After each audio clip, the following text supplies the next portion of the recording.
call the meeting to order. I invite you to join with me in the invocation. Dear Lord, we come to you in prayer at a time when we celebrate the freedom the people of our nation enjoy and expect. We ask for protection of all people, our military, and our leaders. In times of concern, we ask for acceptance and love of all individuals as you has created us as equal. Let us move beyond hatred and discord and show respect to everyone.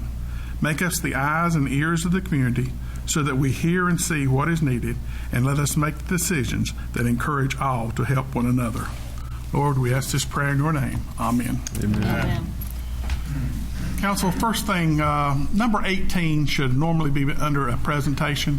I want to bring that forward now. Proclamation for July is Parks and Recreation Month. I'll entertain a motion to approve the proclamation. So moved. Second. Motion by Councilmember Aldridge, second by Councilmember Hall. Further discussion? All those in favor say aye. Aye. Those opposed? Motion carries. Ms. Hall, would you read that? And while we're reading it, Lisa, would you bring up all your staff? Whereas parks and recreation programs are an integral part of communities throughout this country, including Albemarle, North Carolina, and whereas our parks and recreation are vitally important to establishing and maintaining the quality of life in our communities, ensuring the health of all citizens, and contributing to the economic and environmental well-being of a community and region. And whereas parks and recreation programs build healthy, active communities that aid in the prevention of chronic disease, provide therapeutic recreation services for those who are mentally or physically disabled, and also improve the mental and emotional health of all citizens. And whereas parks and recreation programs increase a community's economic prosperity through increased property values, expansion of the local tax base, increased tourism, the attraction and retention of businesses, and crime reduction. And whereas parks and recreation areas are fundamental to the environmental well-being of our community. And whereas parks and natural recreation areas improve water quality, protect groundwater, prevent flooding, improve the quality of the air we breathe, provide vegetative buffers to development, and produce habitat for wildlife. And whereas our parks and natural recreation areas ensure the ecological beauty of our community and provide a place for children and adults to connect with nature and recreate outdoors. And whereas the United States House of Representatives has designated July as Parks and Recreation Month, and whereas Albemarle, North Carolina recognizes the benefits derived from parks and recreation resources, now therefore it be resolved by the Albemarle City Council that July is recognized as Parks and Recreation Month in Albemarle, North Carolina. Proclaimed this the 8th day of July, 2019, signed by the Mayor and City Council. We want to express our appreciation for what you do, and I would ask you to turn around and let Dana take a picture of you.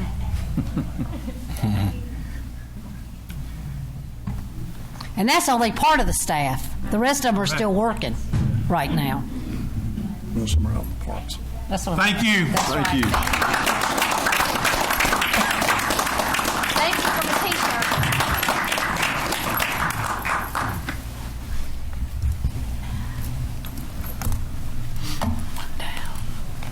Approval of minutes. Consider approval of the June 2nd regular session and June 10th closed session, and it's June 10th regular session also. Minutes. So moved. Motion by Councilmember Hall, second by Councilmember Louder. Further discussion?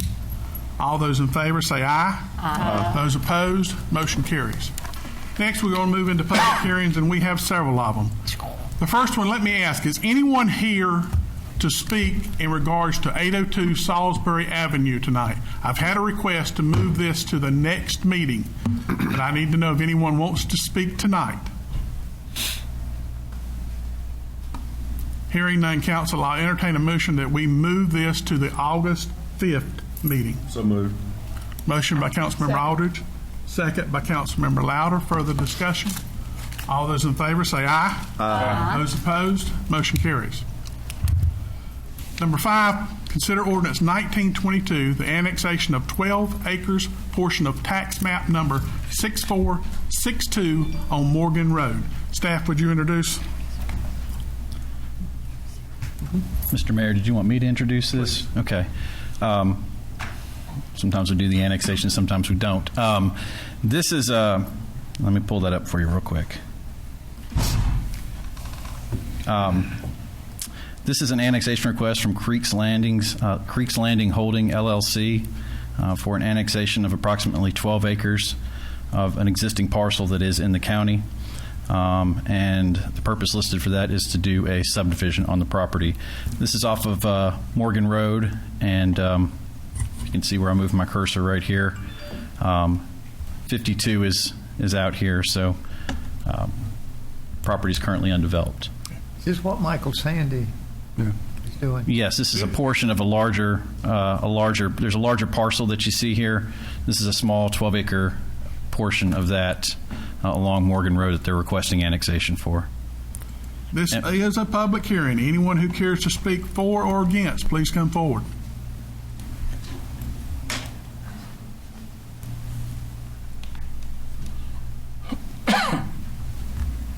Yes, ma'am. Come up to the microphone and give us your name and address.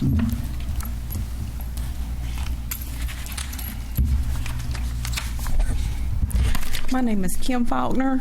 My address is 555 Marlbrook Drive here in Albemarle. Okay.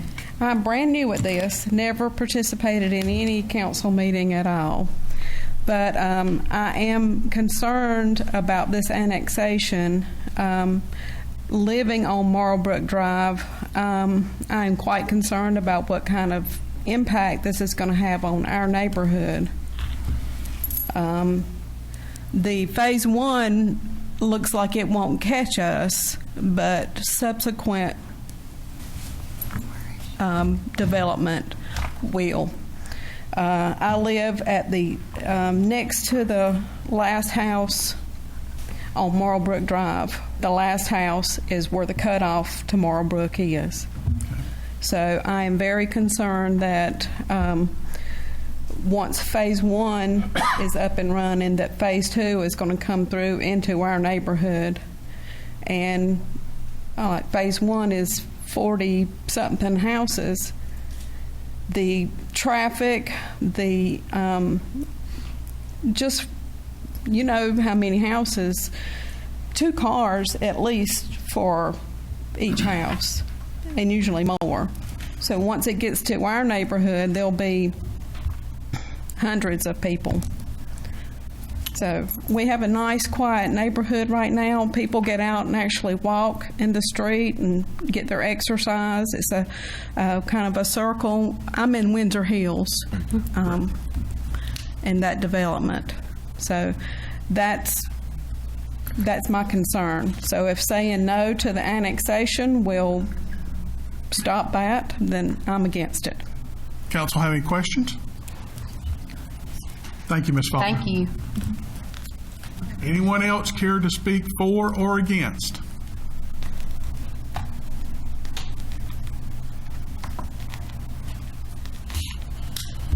Council, I entertain a motion to close the public hearing.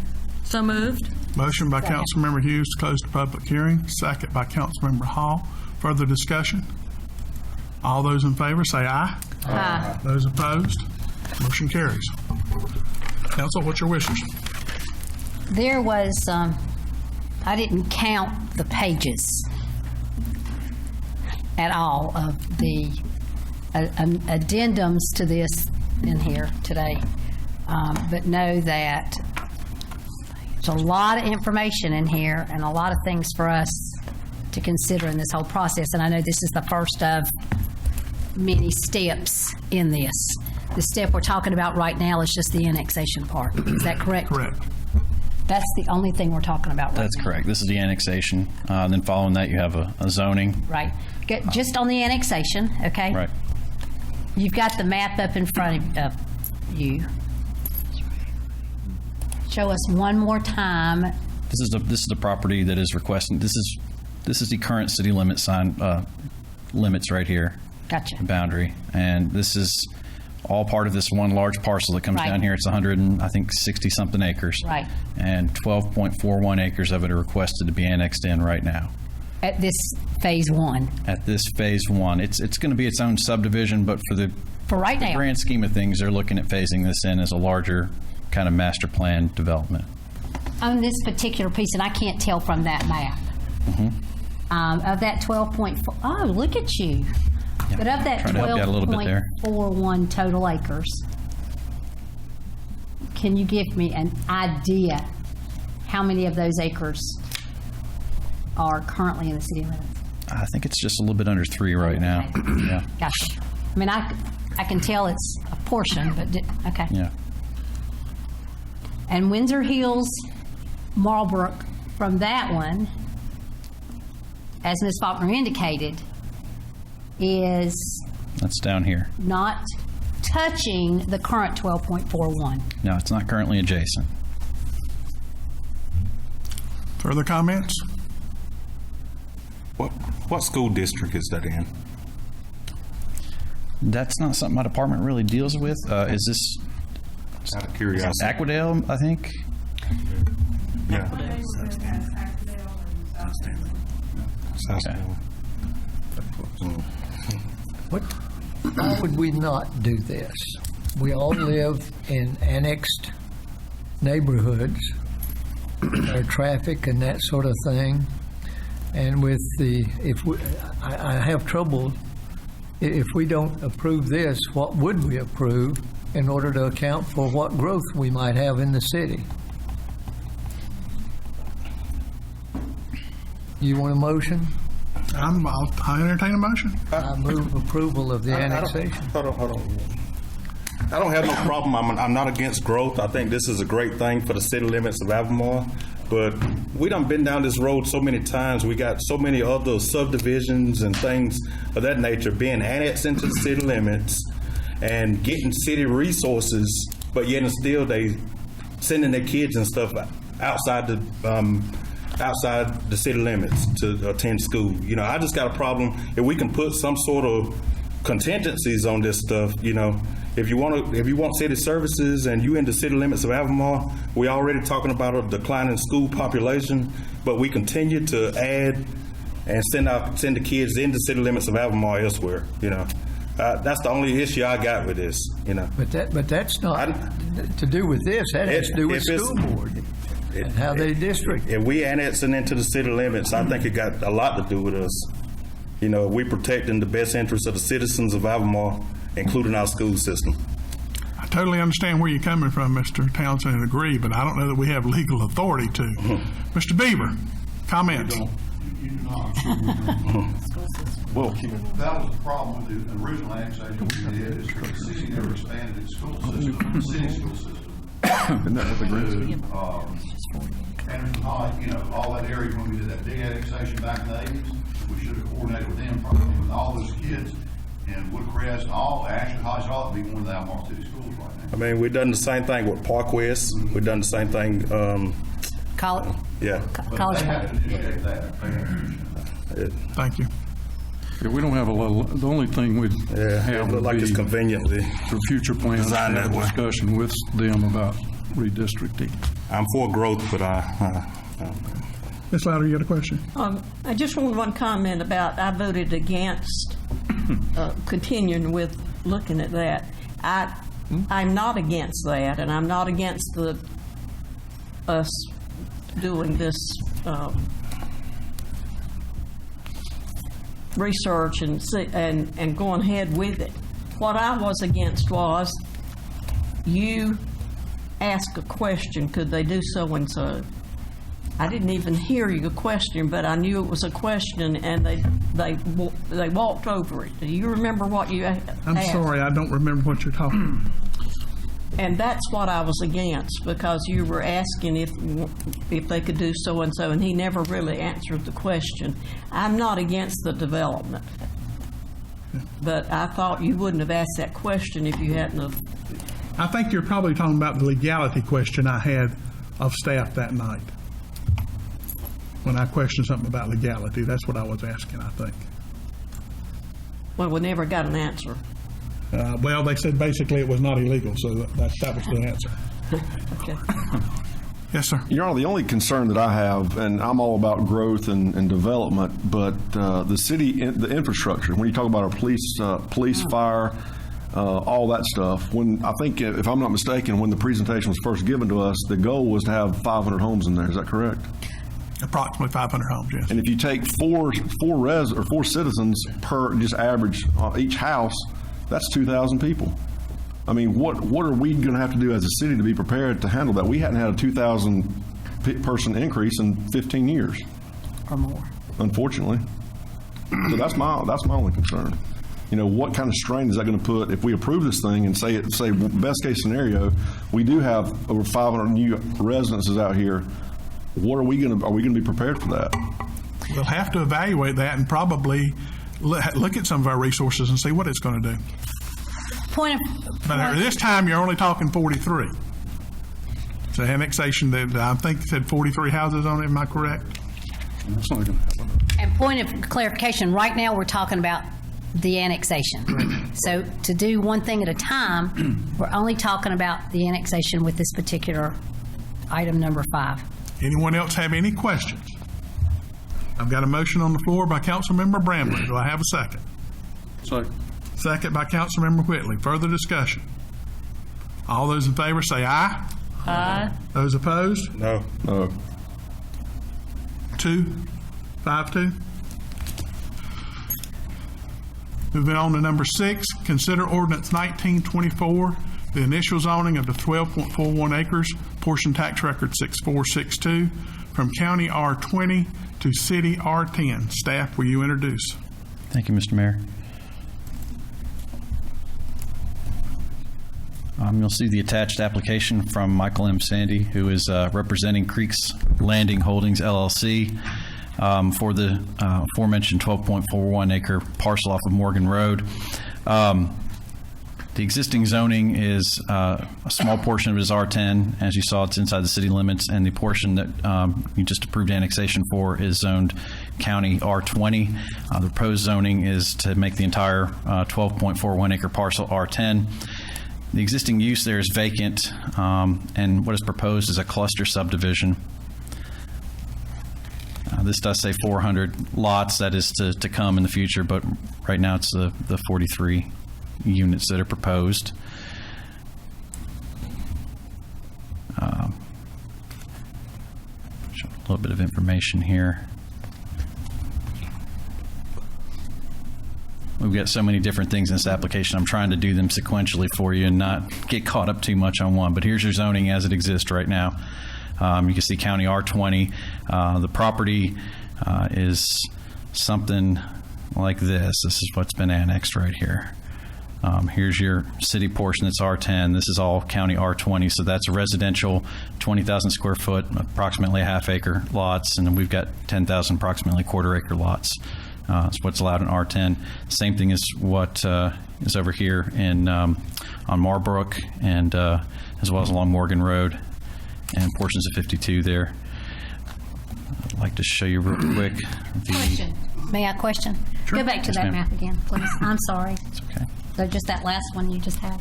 And you made the comment that's like what Marlbrook already has. Is that the size lots? Well, their lots are much larger than that, That's but what it's I thought. zoned to allow essentially the same size lots. The zoning is the same, but those lots and the current lots in Marlbrook are larger. Yeah, they're a lot larger, and as you can see, they're kind of highly varied there as well, as is typically the case around a lot of the city. Right. And well, there it is.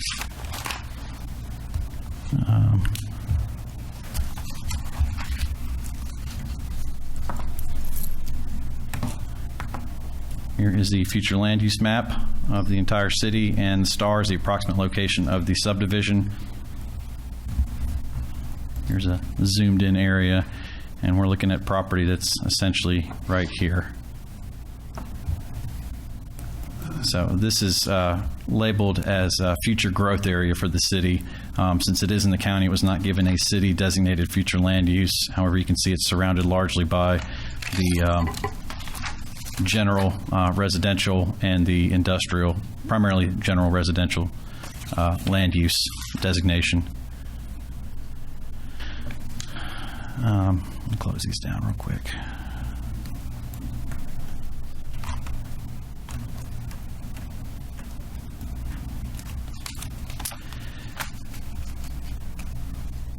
Adjacent to it, as I mentioned, R10 single-family residential to the north, to the east, R10 single-family residential, to the south, R20 county single-family residential, and to the west, R20, R10, and some high-intensity industrial a little bit further away there to the west as well. And I think that does encompass the sewer treatment plant as well as zone for that. The land use, currently adopted land use plan classifies this as county primary growth area with surrounding properties inside city limits as general residential. General residential is defined as areas that are located within the city's corporate limits and public utilities are provided. Areas classified as general residential typically consist of lots ranging from 1/4 to 1/2 acre in size and have an established network of roads that are well connected but often lack sidewalks. The general residential classification also features areas of low-density development with roads that are not well connected and frequently terminate in cul-de-sacs. Compact residential neighborhoods that set aside significant natural vistas, parkland, landscape features, and other rural heritage features for permanent conservation are encouraged. Development considerations include environmental impacts, urban sprawl, road connectivity, impact on adjoining neighborhoods, protection of natural features and vistas, and the availability of adequate infrastructure. This property is exempt from watershed and floodplain ordinances. We don't really see any kind of impacts from that on the site there. And as I mentioned, the future land use map designates this area as future growth with immediately adjacent parcels as general residential. Both the R20 and the proposed city R10 zoning are consistent with the future land use map. The applicant is requesting the property to be zoned R10 once annexed, and staff finds this request to be generally congruous with the future land use map. On July 2nd, Planning Board heard the rezoning request and recommended unanimously for council to approve the requested zoning map amendment and adopt the consistency statement below with the additional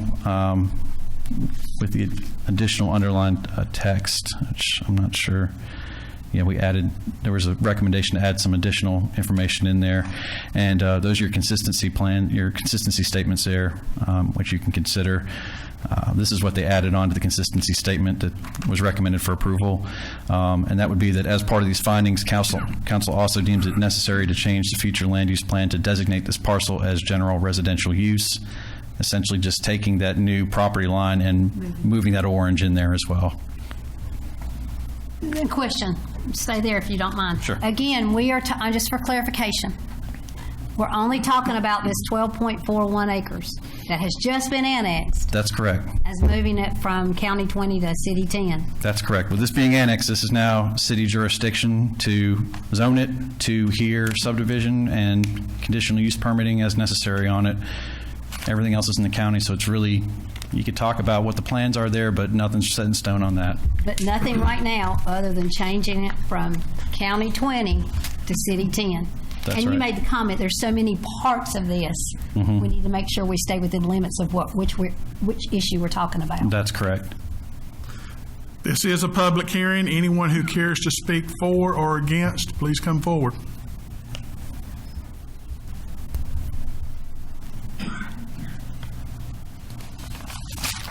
Hearing none, council would be in order to pass a motion to close the public hearing. So moved. Second. Motion by Councilmember Hall, second by Councilmember Aldridge to close the public hearing. Further discussion? All those in favor say aye. Aye. Those opposed? Motion carries. Just a general question, please. On one of the ordinances, I saw the comment that says all ordinances and parts of the ordinances in conflict with this ordinance are hereby repealed. Who does the repealing? Council. So that was done at some time. Are you talking about this one or the one of the future ones coming up? And one of the future ones coming up, that is in the order. But that's talking about an amendment change. It's actually, looks like it may be in section. I said I don't know. I said in general, what does that? Okay, and it's in section 2 of this ordinance. Kevin, can you explain if there's anything that needs to be repealed? And City Attorney, Mr. Beaver, can talk about anything else on that. I think that's just general language. It's kind of a catch-all. If there is anything in there that is in conflict with this, it would be omitted with this approval here. Is that right, Mr. Beaver? When you vote on this, you're voting to repeal anything that's in conflict. If it's otherwise, your recommendation, your ordinance is We have something that somebody put in 20 years ago that is somewhere out there in our documents that we don't know about. we Basically, don't know that is omitted at that time with the adoption of this. I don't really think that's applicable, but I think it's a catch-all. In this case, it'd be hard to think of anything that'd be in conflict with, since we're talking about zoning of land, and that land up until 15 minutes ago has never been inside the city limits. But it is sort of a catch-all in case hard to think of something in this case, but in case there was moving forward, something, as Kevin said, that came up that happened years and years ago, this will supersede that. But in this case, it is hard to imagine anything since it's never been in the city limits to this point. Well, it covers us, but Yeah. how is it for the citizens to have that thrown in? I would think it'd be to their advantage to erase anything in the I wonder past. what the comments were. We'll clarify what the zoning is now. It's just kind of talking about the unknown, and we don't know of anything, but you never know what is out there. Further comments, council? I just don't understand how you can cover something you don't know. What's your wish?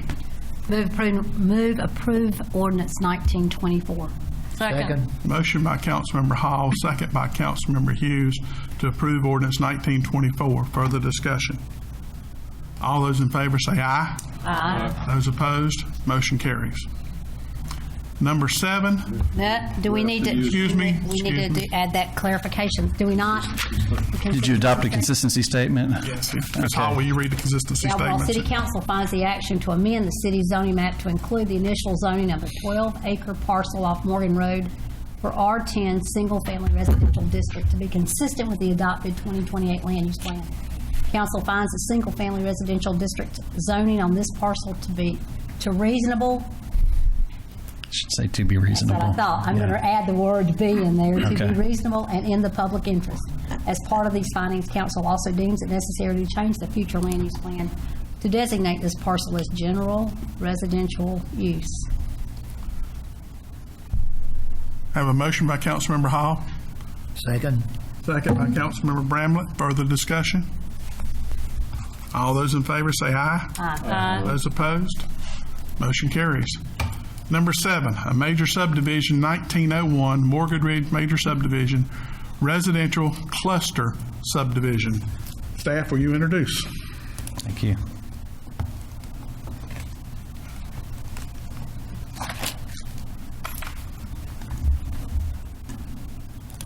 Okay, and this is, as it states there, it's a residential cluster subdivision. Is the name Morgan Ridge? That's the recently given name for the subdivision. Relate that to Right. someplace in Salisbury, in Rowan County. I was thinking the same thing. Yeah. It's like, wait a minute.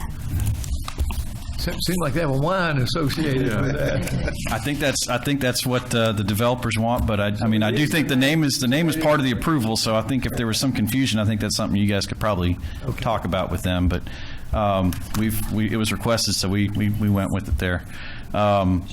As I mentioned, it's a residential cluster subdivision. My staff hasn't done one of these with y'all before. I don't think it's real heavily used part of our ordinance, but it does allow for some more kind of creative and innovative subdivision design and housing design, and allows for the provision of more amenities and stuff on site and a little bit denser development around that. And one of the requirements for this is that we do a conditional use permit as well as a approval of the subdivision. So I didn't make this up. I'm just trying to go with what we got in the ordinance there. And the way it reads is that the subdivision is supposed to come first, followed by a conditional use approval. However, the two are are tied together pretty closely, so we are going to be talking about a number of things that are related to the CUP requirements as well as the subdivision when we go through this. Let me pull up the list of items that we have here. If I could find that real quick.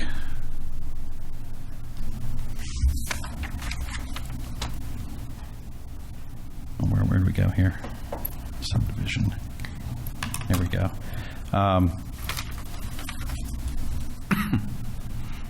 We we have the subdivision application here from Mr. Sandy and Carolina Development Services.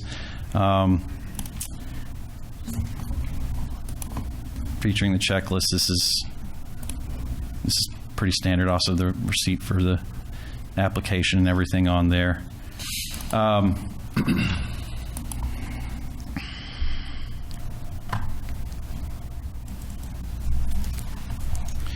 This is the final draft of the preliminary plat. This does have the road name. It does have some other changes that are on here as well. This is a 3-page document, and there's a little bit more detail that went into this than some other subdivisions because contours were an issue out there. We wanted to go ahead and make sure those were included. So on this plat, there's 3 separate pieces to it. But let me go ahead and zoom in on that so you can see it in a little bit more detail. And then I'll go through the checklist with you. And again, this is phase 1 only. This is, it's a standalone subdivision. So for all intents and purposes right now, I'm just going to call it Morgan Ridge Major Subdivision. If they want to come in and name the next one Morgan Ridge 2 or something, that's completely fine. We're still talking about just 12.41 acres. That's right. Okay.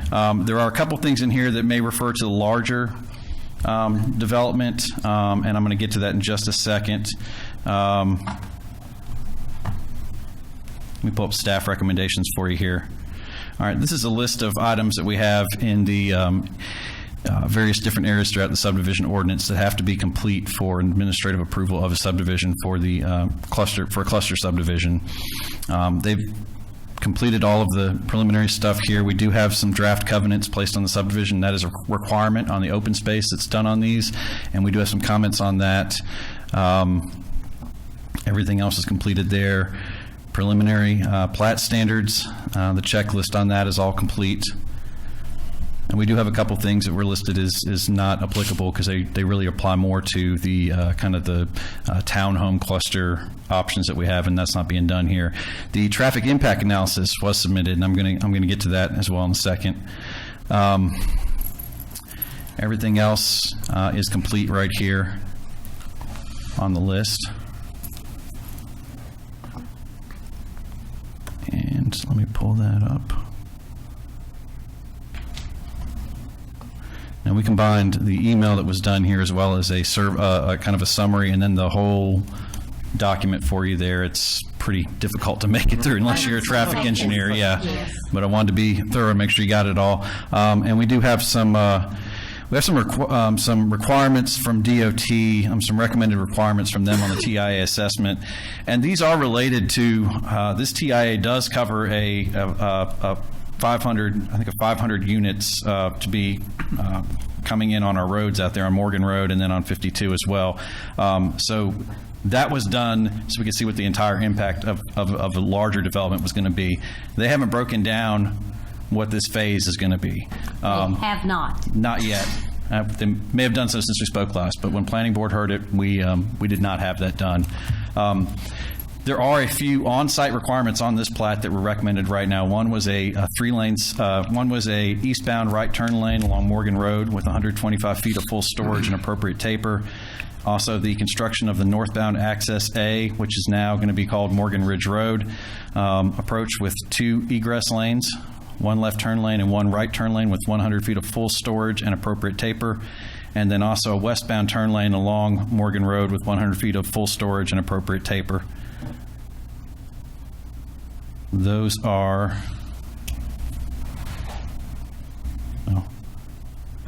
actually shown on the final plat submitted for your approval tonight.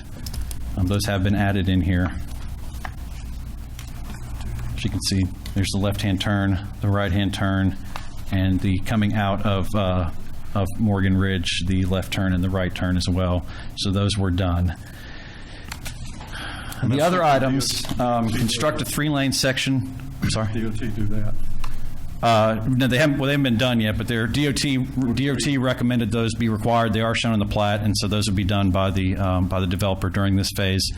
What was also recommended are some additional off-site improvements, and that's a 3-lane section along Coble Avenue between 2427 and Morgan Road. So that would result in a 200-foot northbound left turn lane, a 100-foot southbound left turn lane in Morgan Road, and basically a suicide lane for that section there. So some significant widening along Coble, and that's to account for all of the trips from much larger development there.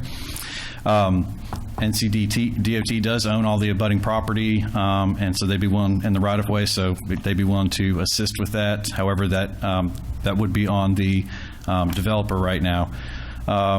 We've also got a 4-section protected permissive flashing yellow on northbound Coble Avenue approach, and wireless communications equipment at traffic signal to tie signal into existing Albemarle signal system. Understanding that we're looking at a much larger development with the total scope of this TIA, staff has made some recommendations, and I'm going to get to those here. Staff does recommend for the approval of this cluster subdivision, the 12-acre parcel on Morgan Road. We found that everything is generally complete. There are a few things we'd like to add in here. These are the items that we gave to Planning Board, and Planning Board did recommend for approval. These 3 items we believe have been completed since then. We did get the new plat with the Morgan Ridge street name on it. It does have the we did get a statement on the erosion and sedimentation control plans. That's actually a little bit cart before the horse. We always do that on final plats anyway, but for some reason the cluster subdivision ordinance wants it earlier on, so we went ahead and got that statement. And then we have also on the new draft of the preliminary plat, northbound left turn and right turn lanes of at least 100 feet from unnamed street, which would now be Morgan Ridge, onto Morgan Road. So those are shown. Following that, staff also and Planning Board recommended also a statement from DOT agreeing to defer the installation of other off-site improvements with future subdivisions, or conversely, the requirement that they be installed immediately with this subdivision, and that's whatever DOT can work out with the developer on that. Staff's recommendations that we would not approve final platting for this subdivision or future subdivisions until these have been installed as required by DOT. Question. May I? Sure. Again, in my head, I am trying to continue to wrap this around just 12 acres and just that first of 43 potential. Okay. Everything here, as I have read the 140 pages or looked through pictures, it appears that, like you have indicated, is for the entire 500 possible. Is that correct? The TIA that was done, TIA is inclusive of the traffic study, all the numbers and all that was with 500. Right. This statement that you just, a statement from DOT, put that in layman's terms. Okay. Because what scares me is that they've got this huge plan of all that DOT is going to require of the developers, right, in order to keep Marlborough from not being so traveled. Absolutely. Okay? Absolutely.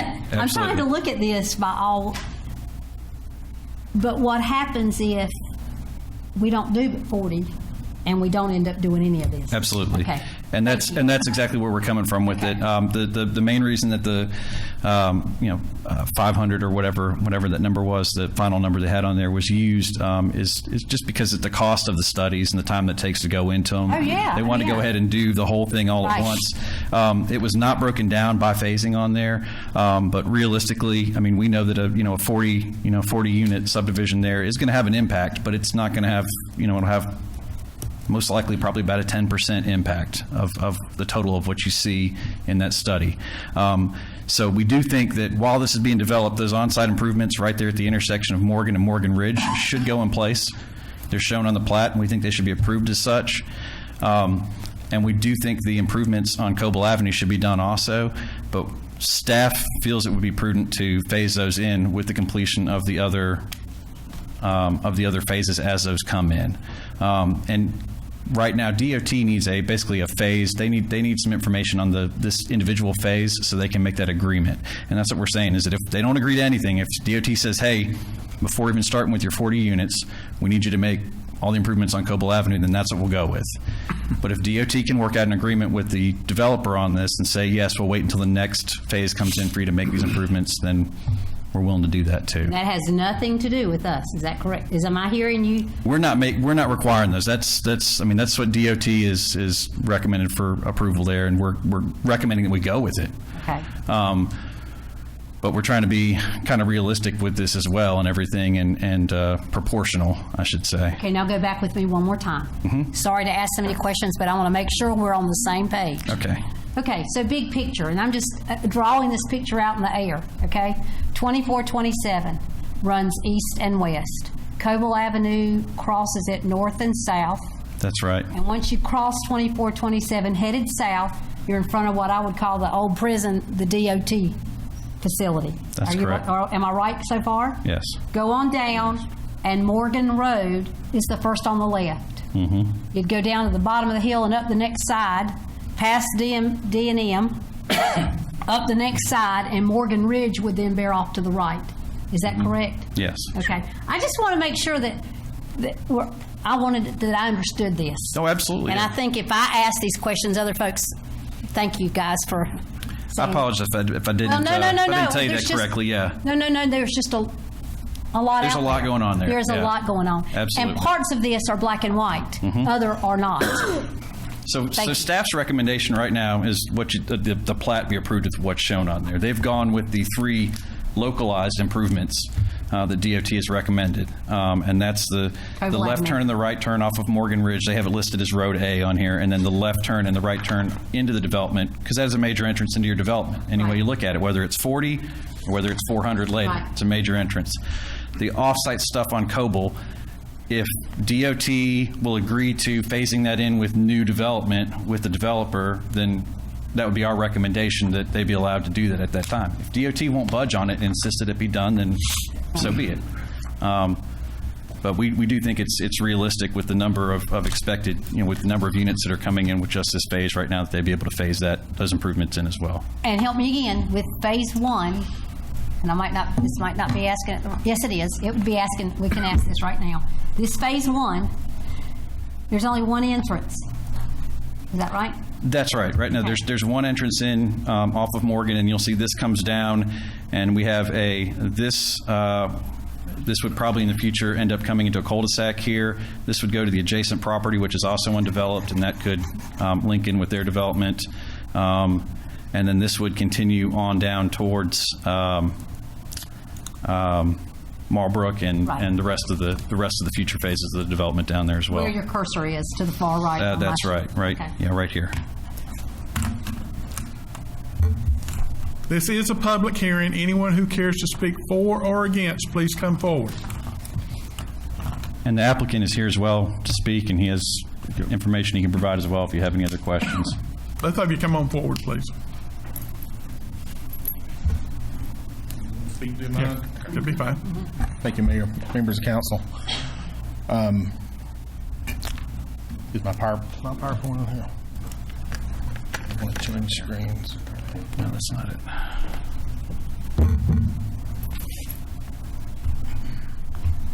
So much stuff going on here. Yeah. Awesome. Thank you, Kevin. Thank you for hearing this tonight. You've seen a little bit of this in the informational meeting. Glad to be here. I just want to go ahead and answer Mr. Townsend's question about schools. We bought this property without even looking at school districts. I understand. So we don't, we didn't care where the kids went. Right. The Stanley County's going to have a good education. So we agree. We understand it's kind of a long way to go to one school and it's closer to the other, but we'd be glad to talk about that. We talked about the property here located on Morgan Road, first phase of the project. Let's see, there we go. You've seen these maps before. This is the grading plan. You saw the lot layout plan. This is the road details. Based on the first phase of 43 lots, we did have a traffic study, which encompassed these intersections and gave recommendation to DOT. We are still in discussion with DOT about their final recommendation, and we'll be glad to do whatever they require that's done as far as this project. Here's the property in question. This is Coble and Morgan. This is Coble and 2427 at the light. This is 2427 and 52. This is Morgan Road at 52, and this is Marbrook at 52.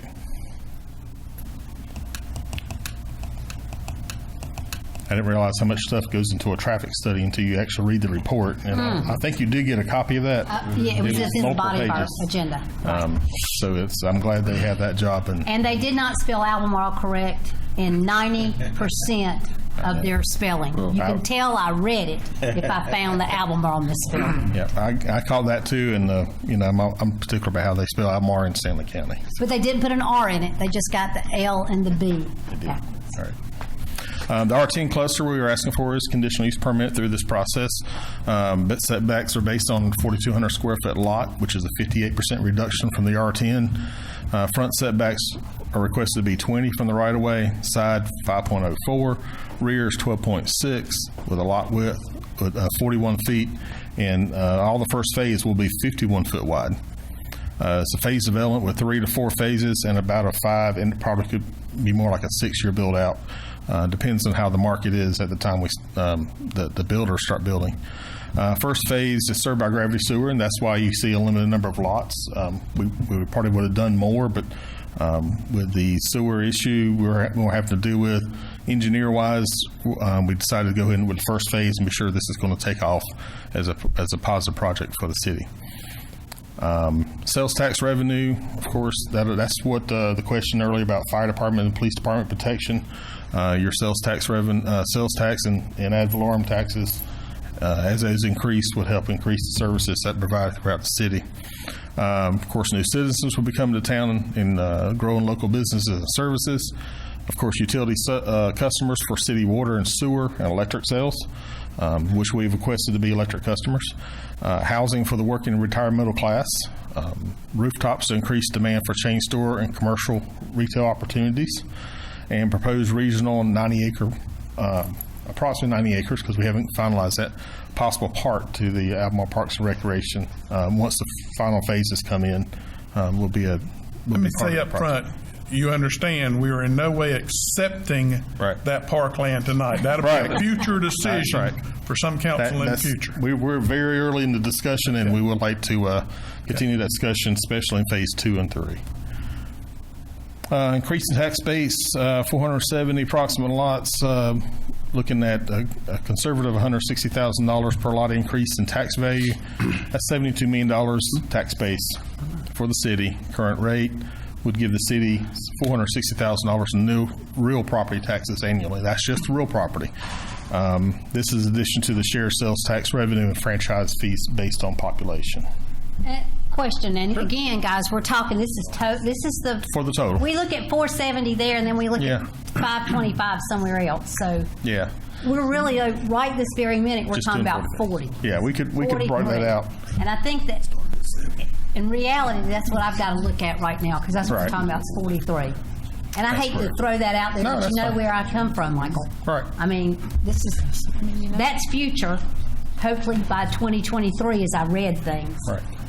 I'm talking about right now. Right. So you could prorate that for. Yeah, prorate it to a tenth of that. If we're looking at, if that says 470 and we're looking at 43. So you look about $45,000 a year. So I think that's what we got to look at, is that we're looking at $45,000. Right. Just in ad valorem taxes. Right. Okay. So if you have any other questions, there's the last one there. Always a good picture of town center, Albemarle, and I'd be glad to answer any questions that you may have. To Councilmember Bramlett's point, can the name be changed? We requested the name, and it was approved by staff. If we'd like to change it to something a little different, we would be glad to run it back through staff. Morgan, I understand the Morgan piece. I think the Ridge maybe, I don't know. I just think. Morgan Ridge in Rowan County is also off of Morgan Road. Right. Maybe Morgan Crest or Morgan something. I don't know. We're talking about Morgan Hills too, but it was just something that I've asked more than a dozen people kind of their thoughts, and they kind of lean toward that way, but we'd be glad to entertain another name approval through staff. As a jeweler, we could name it Morganite. I don't know. Maybe that's just me and Councilmember Bramlett, but the place in the other place, Morgan Ridge, I think we ought to try to do something. In Rowan County. Yeah, I really think we ought to change Ridge to something else. That's just my opinion. We'll be glad to do that, your request. Council have any further questions of Mr. Sandy?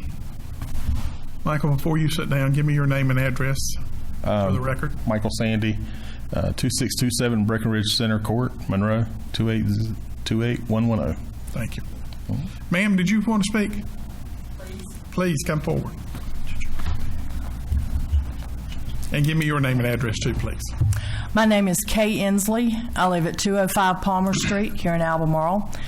And I have a question. I was born and raised here. I lived 30 plus years on Morgan Road in 2 different locations. And I have a question. What about the creek down there that always floods? What are the people coming in, if you guys approve this, what are the people that live in this subdivision? They're going to have one way in and one way out. There's been a lot of times that we couldn't get in from the prison camp, is what I'm saying, the creek down there. Has somebody addressed that issue? If you're going to have all these new cars, trucks, whatever, concrete people coming in to build these houses, what effect is it going to have on the bridge down there? That would be NCDOT because it is their street. So I do not know that they've made any recommendations to change anything. Am I right, Mr. Sandy? That's correct. Okay. After they build the 43 houses, they'll have to have a second entrance, correct? This will have to be a Thank you. Thank you. Thank Just going you. to jump in.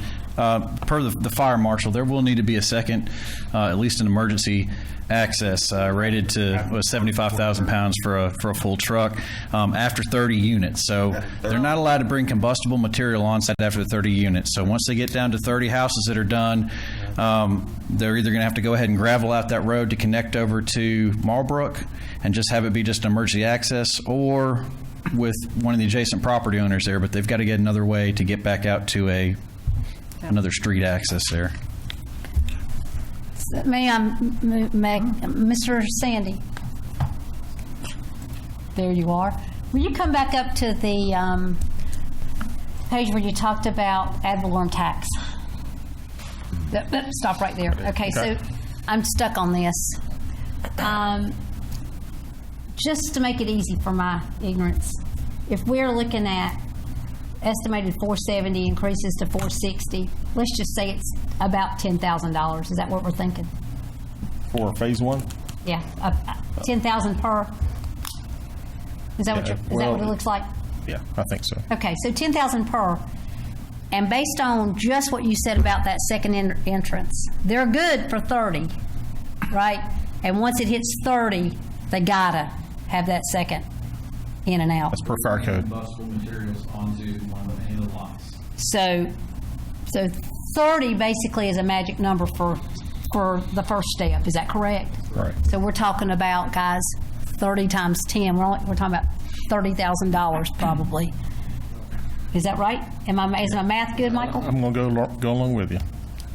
It's entirely up to them. So when they get to that 30, they go ahead and do that emergency access from the beginning. But they got to do it by then. That's right. Okay, okay. Because that's a big issue with me as to where is the in and out there. Council, any further questions? Sure. I just wanted to staff's recommendations here. We had the recommendations about the DOT agreement. We've got that in the statement there. We also have a couple of kind of minor things, but we would recommend that some changes be made to the text, and that's something that, with your approval of this, staff could review those with the applicant. But essentially, one of the requirements of the cluster ordinance is to make sure that the open space that is preserved there does remain preserved. It's not sold off, doesn't become developed later on, so that they do some kind of either conservation easement or it's included in the covenants in some shape or form. And I think generally that's covered, but we just want a couple sections in there clarified to make sure that that's the case. And is that the case in their current map of the current 43 potential? Yeah. Those are. And there is some. This is all open space right here, and then around the back side here as well. So this is all open space. And we just want it to keep it that way in the covenants, basically. So that would be our two other recommended conditions. And to Councilmember Hughes' point, if you want to make a name change or something, if you don't think that Ridge is going to work because of confusion. Correct. Then make another condition that they change that up and they bring a new plat in for us to sign off on with that change. Well, I would like that. That's all of staff's comments there. Can you bring it? Again, anyone who cares to speak for or against, please come forward. Please bring up those conditions for me, please. Thank you. We may have to go back to them in a moment. There they are. Thank you very much. Sorry, I'm going to have to speak up against again. Just because I can. You invited me to come up and say I oppose. I'm sorry, I don't know his name. Kevin Robinson, Planning Okay. Director. All right. He spoke about a denser, you said something about the word dense when describing the subdivision. What does that mean? It's a cluster subdivision, so Right. they're allowed by right 10,000 square feet per lot. And what the cluster does is allows that lot size to be reduced, and that whatever is reduced, if you have 10,000 square feet and you want to reduce it down to 7,000 square feet, your lots, 3,000 of that has to go into open space, additional open space, and be preserved. So overall, it's the same number that you would normally get, but it's going to be, they're kind of in a little tighter area right there with more open space all around it. So the preservation will be, like you were just talking On the about, open that space. open space down. Doesn't have anything to do with all these houses being compacted upon each other. That's right. I mean, Well, it the does. I mean, lot that's- size is that's- going to be yeah. about 4,200 square foot. That's Yeah. not much. No, they're smaller, yeah. I mean, they're going for a different market with that, I guess. Right. And then, Martha Sue, when you said after 30 homes are developed, maybe I should direct it to you, that there'll need to be an emergency access road? Yeah, That's the fire road. gravel road that connects to Marlbrook. Yeah, I mean, it can be paved, but at the very minimum, it has to be gravel, and they've got to proof roll it to make sure they can get a truck down there. So then we'll have trucks coming from all Well, directions in our neighborhood. It's not necessarily. I mean, they really need that. They would figure that out later on. Either that would go to Marlbrook or would go to one of the adjacent properties. But they need to have a way to get out to another access, different street access. But, so the other access closer to the development wouldn't be developed yet? You're going to go ahead and bust through to Marlbrook? It's between the fire marshal and the developer. Yeah, they could take this down to Marlbrook, or if they don't own this property here. So if they got this property or got permission for this property, they could bring it through here and bring it back. I mean, that may be easier, honestly, but they don't have site control there right now. So. Okay. And what phase is it going to be? Probably Mr. Sandy, I need to ask him. What phase is it going to be till it gets to us on Marlbrook?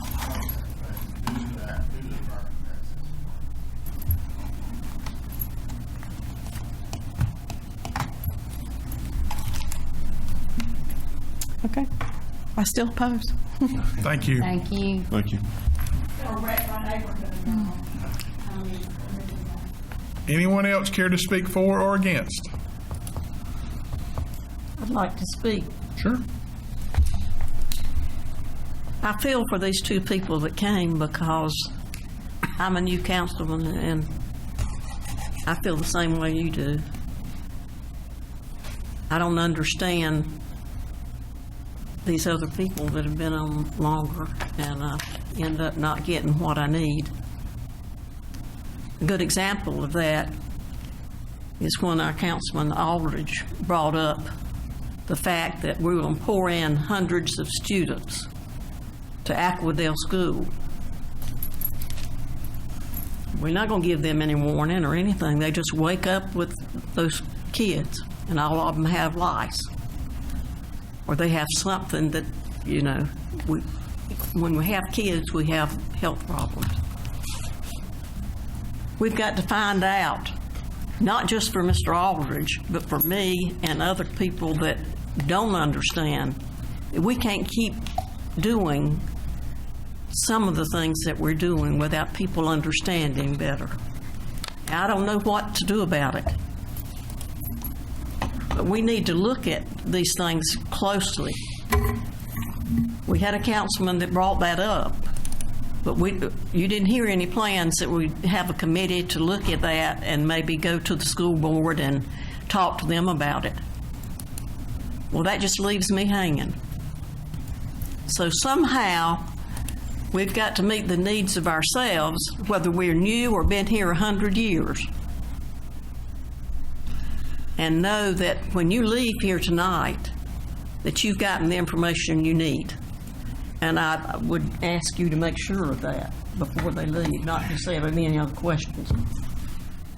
I think they're getting the short end of the deal, and you members are too, or I can speak for me. Martha Sue, I appreciate all the explanations that you're giving us. Last call. Anyone else care to speak for or against? Sure. Thank you, Ms. Lawrence, for jogging my memory. Our neighborhood was not notified. Ma'am, please come to the microphone so we can get you on record. Talk right into it. Okay. Our neighborhood was not notified of any of this zoning, planning, and development of this. And I've spoke to a few neighbors, and they knew it was coming, but they have no idea what kind of impact. You know, you're talking about almost 500 sites when it's all said and done. That's a lot. And you're right, it does make a big impact on that little area right there. But, I mean, I was told that there should be mailers going out to everybody. We didn't receive anything, and none of my neighbors received anything. There was a zoning sign put up, but that was on Morgan Road, and that is for the first phase. But we all know that after the first phase, there'll be phase 2, phase 3, phase 4, until you've got almost 500. That's a lot of people. I mean, it's just 500 sites, but you're talking about at least 1,000 people, and you know there'll be more than that. So, yes, I mean, information is important to everybody. So, I go up and down Morgan Road a lot going home, so that's why I noticed the sign, 162 acres for sale, and then when it come down, the planning and development sign come up for the city of Albemarle. So I called and found out what was going on with that.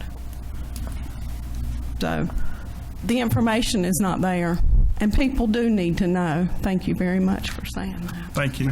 Kevin, come back forward and tell us what the notification requirements are. Certainly, and I'd like to go back to the North Carolina statutes when it comes to notification for different types of hearings.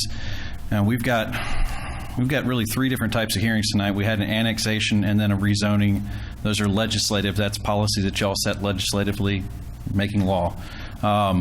And required for that is notification in the paper, notification on the site, and then notification of adjacent property owners within 100 feet. This parcel was subdivided off, and so really there was only, you've got some large property owners on either side there, but you've only got like 5 or 6 properties that were notified for that reason. The subdivision process we have right now is really, it's public hearings are fine, but it's an administrative process. It's a checklist. Have these been met? The CUP, the conditional use permit process that follows this, it's quasi-judicial. Again, it's adjacent property owners are the ones that are notified. They're the ones that are typically considered to have standing. One may be able to make a case for some additional property owners there as well. But it's just the adjacent property owners are notified on those. And there is a little bit more wiggle room as well for you guys as to whether or not the conditional use application meets the criteria of that. So no, I mean, primarily what the neighbors would have seen would have been the sign out there or advertisements in the paper for this particular property. So you base that off the 12 acres as far as 100 feet. That's right. Yeah.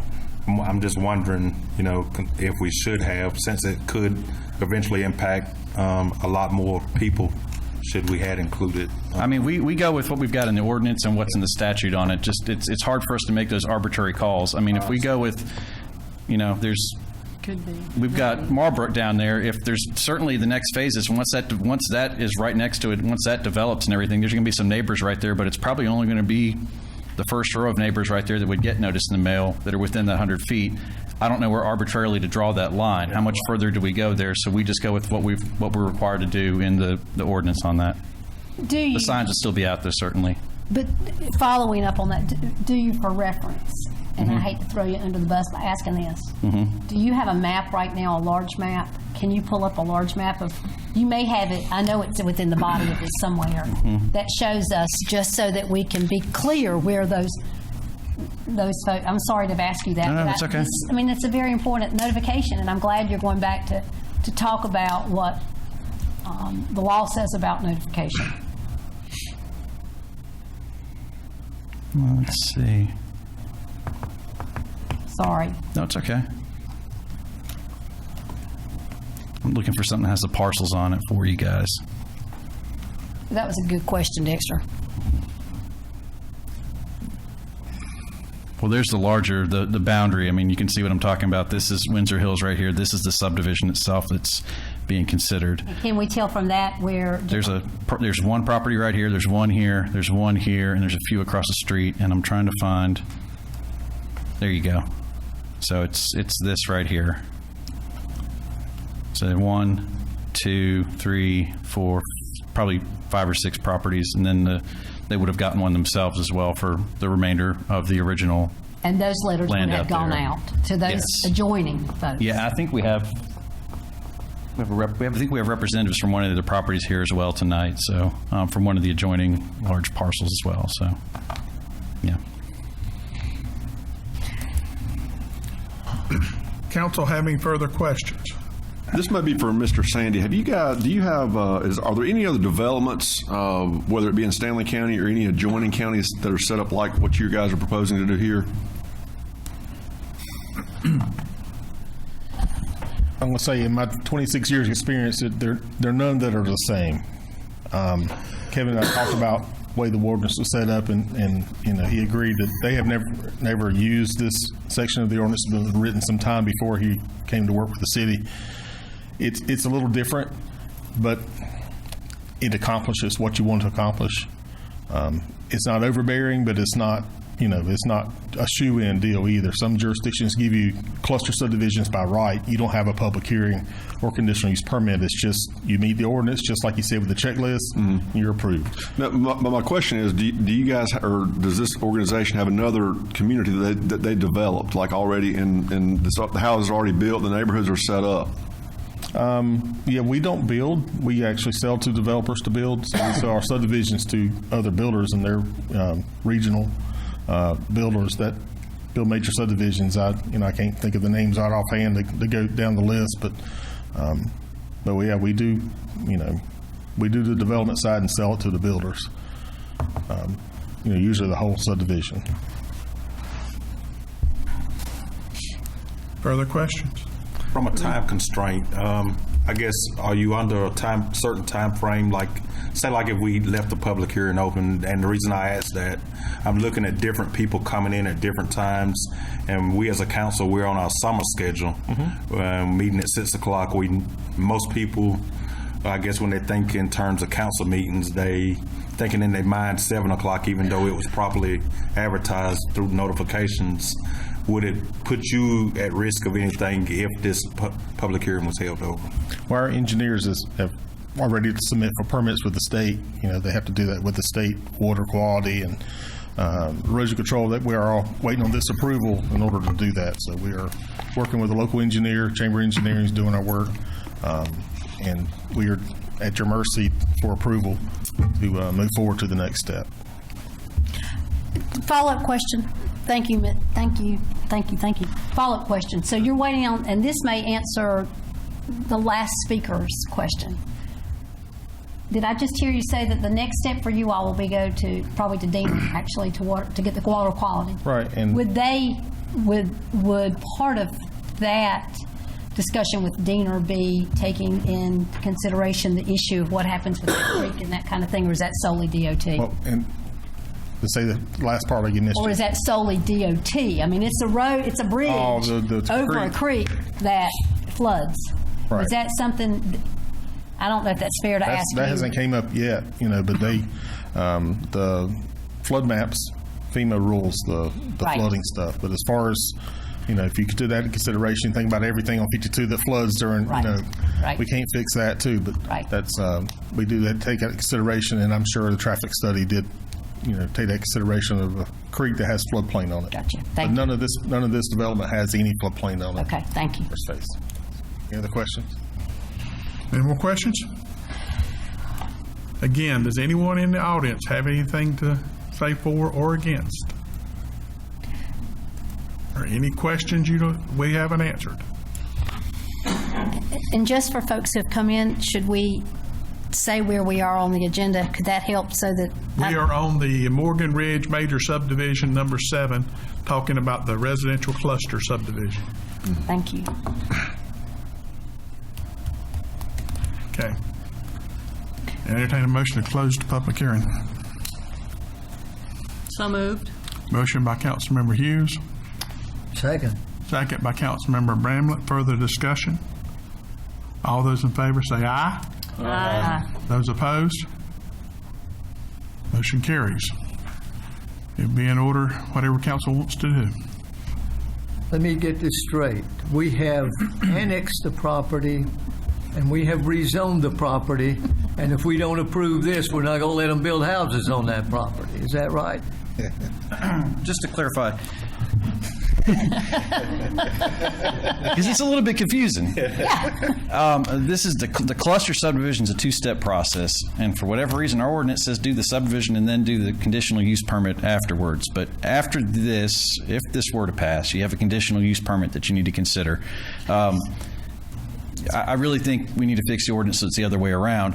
But technically, you could deny the CUP for the cluster, and it's still the applicant's right to develop the property out there. I mean, as long as it's an administrative approval, as long as they're meeting the requirement, everything on the checklist, then it's kind of hard to say 40 houses over there. he could put, yes, but they got to be 10,000 square feet, and he's going to have to go back through and figure out exactly how to do that with the topography and the roads and all that. But doesn't have to put all the same amount of open space or any of that kind of stuff. It really, this adds another level of I guess, design on top of it. So this adds open space. This adds the open space. The cluster is approved with the CUP. What's wrong with that? I don't find anything wrong with it. I think I think the ordinance could be fixed up a little bit from what we've got, but I think overall it's on the right track there, and I think it accomplishes really what the goals of our comprehensive plan are. So the cluster part of it is allowed within that zoning, but not by right. Right. It's done through a conditional use permit. Again, it's, you've got a checklist of additional things that are required in there, which they've submitted, but you do have to do the 4 or the 5 criteria that we always do on a conditional use permit as well and approve those. So certainly if there was some major hang up on that, and it could be related back to that density or what have you. So the first thing that needs to be approved, you said that something needs to be done before the other, but you wish it were backwards. I'm doing it the way that the ordinance dictates right now, and that's Conditional use will be the last thing we'll and that's discuss. the subdivision be done first, and then the conditional use permit be granted. I think it would probably be better to do the CUP first and then the subdivision, but that's what we have in our ordinance right now. Then I move approval of the... Motion by Councilmember Bramlett to approve the major subdivision 1901. Might I recommend before you? Sure. Might I recommend that you use staff's conditions there, and they are pretty common conditions, but use the conditions that we've added in there, and that will allow us to make those amendments to the plat and the subsequent documents that are required there. And those are the three. To ensure that the DOT improvements get made and everything. The top 3 have already been met. You would need to add that one in also as a 4th item. I include that in the motion. The top 3 have already been met, correct? The top 3 that I've got listed there that are taken out are on the plat right now, and we think that meets it. Ours would be the statement from DOT about the improvements, the agreement on that, the adding into sections 2.1 and 2.5 and elsewhere throughout the covenants and restrictions on the open space, making sure those are permanently conserved there, preserved, and then I guess item 4 would be the road name changing from Morgan to something else. Anything but Ridge. Mr. Bramlett, restate your motion, please. I move approval of the major subdivision as outlined in number 7, with the addition that it include the changes or suggestions put forth by our staff. You're talking about the 3 in there. And Are you including the name or not? The road name, Morgan Ridge. No, I don't want to include the name. That's getting pretty, I don't like it, but that's getting pretty, getting a little involved with I it. have a motion by Councilmember Bramlett, Second. second by Councilmember Hughes. Further discussion? Can you make sure that the people that came in after the public hearing had started do not want to speak? I think he's closed it.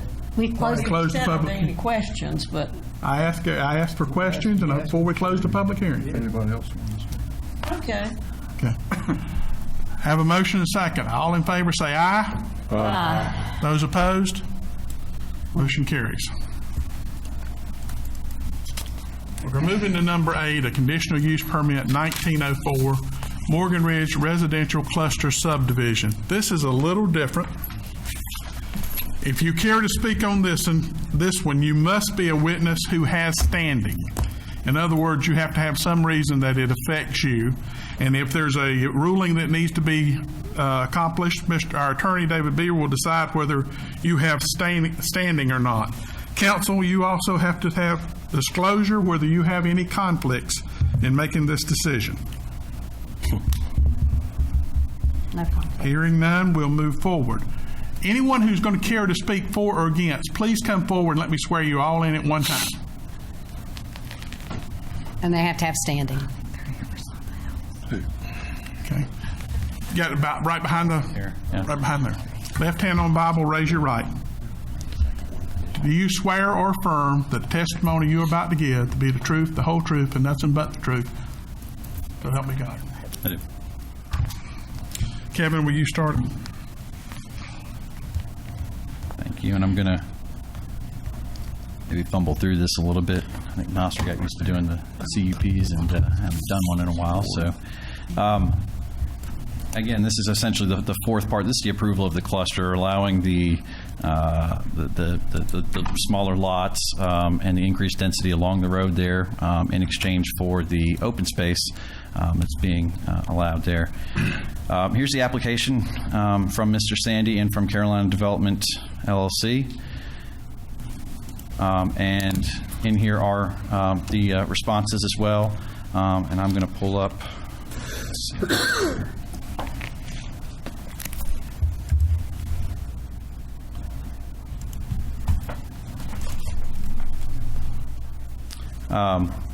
This is application number 18, CUP 18-004. Again, this is 12.41 acres for the Morgan Ridge subdivision that y'all have approved, and before conditional use can be permitted, a site plan must be approved by the City Council based on a recommendation from the Planning Board at no greater than 1:20 scale. A site plan shall show the following information.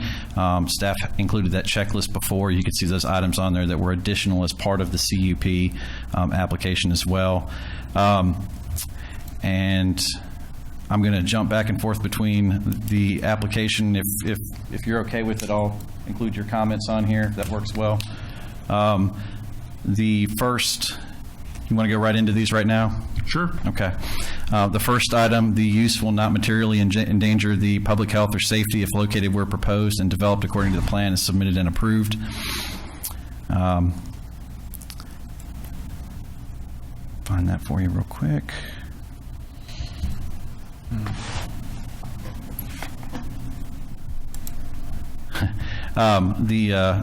The applicant stated that the project will build less density than allowed by right, and there will be considerable open space dedication.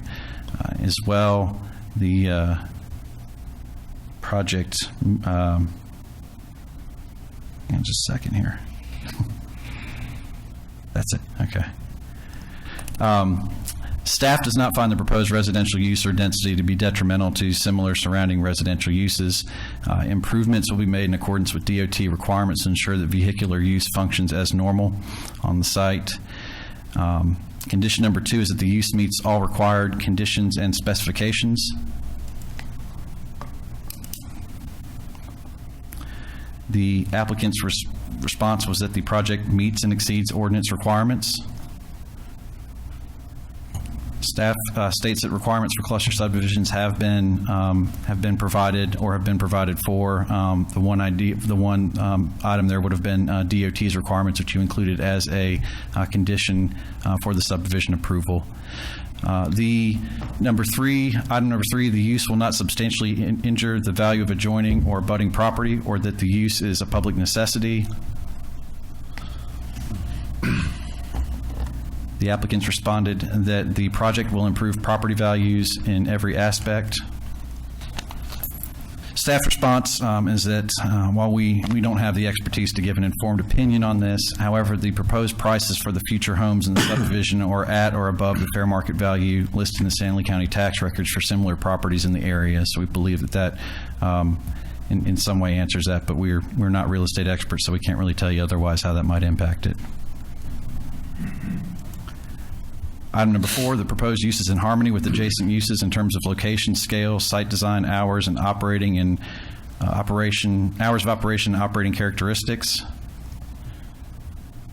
The applicant's response is that the project is totally single-family homes. As with most surrounding uses, the size of the houses are comparable in size with a higher value. Don't worry about that. Staff's response is the proposed use is residential and should be in general harmony with other residential uses in the area. Item number 5, be in general conformance with the adopted plans. The applicant's response is the project conforms to existing plans for the area per city and county land use plans. Staff analysis, the average density of the cluster subdivision remains consistent with the R10 district and the general residential future land use designation for this area. Excluding any requirements applied to meet basic approval of the preliminary subdivision, there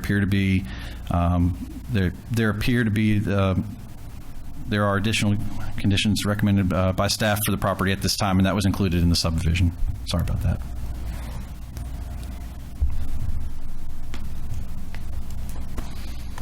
Council have any questions for Mr. Robinson? Just a comment, not a question. Mr. Townsend asked a few moments ago,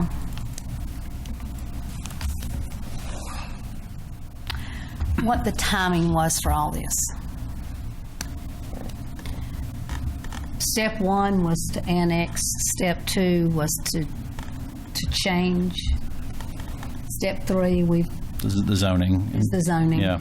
Step 4 will be this part of the zoning with The subdivision and then the conditional use approval. Right. So right now, the conditional use permit's the last thing we have to do.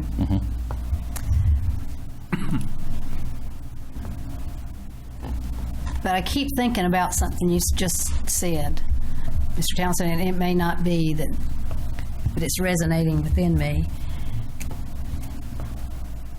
Is it, I see where we are in this. Is it something that we notice, a complete notice has been given, and to get where we are for the conditional use permit, because this is the last step of it? And I'm just asking that, and that was just a point of clarification question. I don't know who can answer that.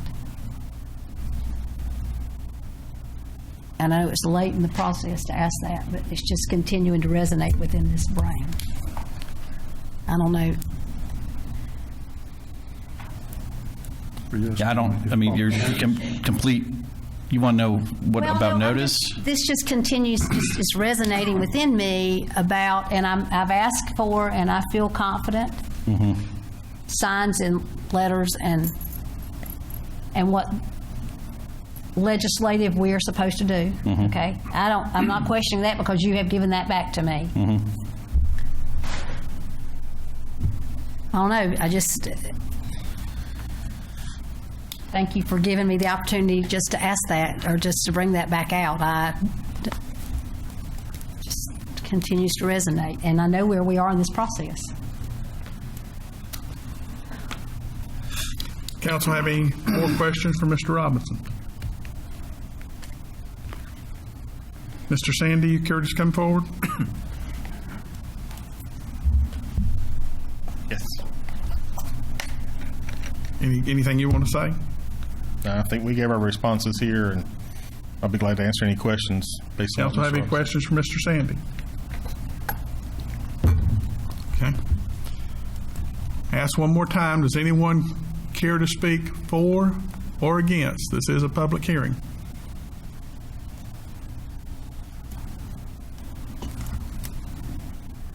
Hearing none, it would be appropriate to close the public hearing. Move we close the public hearing. Second. Motion by Councilmember Bramlett. Second, who was the second? Second. By Councilmember Townsend. Further discussion? All those in favor say aye. Aye. Those opposed? Motion carries. Council, we need to go through the findings of fact, and I would encourage you to open up the file labeled Evaluating Evidence. It will give you the 3 findings on each one of these questions that you need to decide whether it meets or not. First finding of fact is the use will not materially endanger the public health or safety if located where proposed and developed according to the plan submitted and approved. What do we say? You need to look at the 3 questions or 3 answers on evaluating evidence as required by law and tell me which one of those it fits. It's in the file labeled Evaluating Evidence. Well, I'm sure you'll say that it doesn't have an impact. When all those kids go to Aquadale, show up the first day of school or the last day of school or whenever they get there, they're not going to have their share of nurses and social workers and everything else because those things are delegated on attendance the last school year. So it does impact. Maybe we can't prove that this will happen because this happened, but it certainly impacts. Mayor, is this a small, bigger kind of thing? I read these things. Which one do we want to do if we approve it? This is your decision. Words really don't. This is just a point of clarification. This is the first time that, Kevin, will you come back up? Yeah, we've not seen this. Yeah, this is the first time that we've ever had to evaluate the evidence in this kind of competent material and substantial in this particular kind of hearing. Okay, is that correct? This is it's a quasi-judicial conditional use permit, and you guys have done several of these. You've done 3 more this year, but it's the first time it's ever been applied to a subdivision like this. With competent material and substantial in it. That's correct, yeah. Okay. And those are the issues I think that we, and I think so there has to be more than just there has to be some actual expert evidence there in some way, other than hearsay one way or the other, that it's going to affect these things when you make your decisions. And I think that's the issue, because we have done conditional use permits, some of us for many years. Right. Okay? But never have we had these 3 types of... This is new. You're That's right. And I just think that's the issue. Okay. Which do we want to do? I mean, they don't really read such that they differentiate. I can't really answer that for you. If you look at competent, it says you have first-hand knowledge of what they're asking for, of what the layout is, and what the road is, and all of that. Yeah, we ought to have that by now. Oh, we have that. How many lights? And the material impacts on fast food restaurants, impacts, health impacts. That's what the material means, and then substantial is the last one. You're looking at the totality of evidence.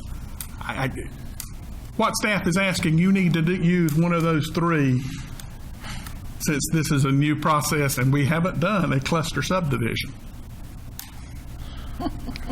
Well, I like the last one. Evidence is Evidence is substantial. substantial if it is relevant and something a reasonable mind would regard as sufficient to support a specific conclusion. In this context, the issue is whether the totality of the evidence received could reasonably support the conclusion reached by the board. Is that a motion on number one? I'll Or make a motion Second. on that. motion by Councilmember Bramlett, second by Councilmember Hall. Further discussion. All those in favor say aye. Aye. Those opposed. Motion 2. Hold on 1 second. Will you please pull up on the major screen the second? Yeah, I'm trying to. Okay, so all right. This is evaluating your evidence there and everything. I mean, I don't know you necessarily have to make the. I think she's asking you to pull up the other one, the 1904 order. Okay. Yeah, right.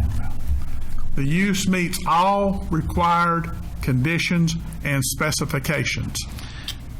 I move that the evidence is substantial if it is relative and something a reasonable mind would regard, etc. Motion by And- Councilmember Bramlett, Second. And okay. second by Councilmember Hughes. Now, do you want to include that it meets the 3 amendments that the council, that staff recommended? Absolutely. So you're including that in your motion? Yes, sir. Ms. Hughes, you accept that in your second? Yes, sir. I really didn't mean to throw a monkey wrench in everything. I think this was supposed to be meant as a guide when you're considering everything. I don't know. We have to make. We understand. Okay. The main thing is the statements in here are approved or you concur with it. All those in favor say aye. Aye. Those opposed, motion carries. Number 3, the use will not substantially injure the value of adjoining or abutting property, or that the use is a public necessity.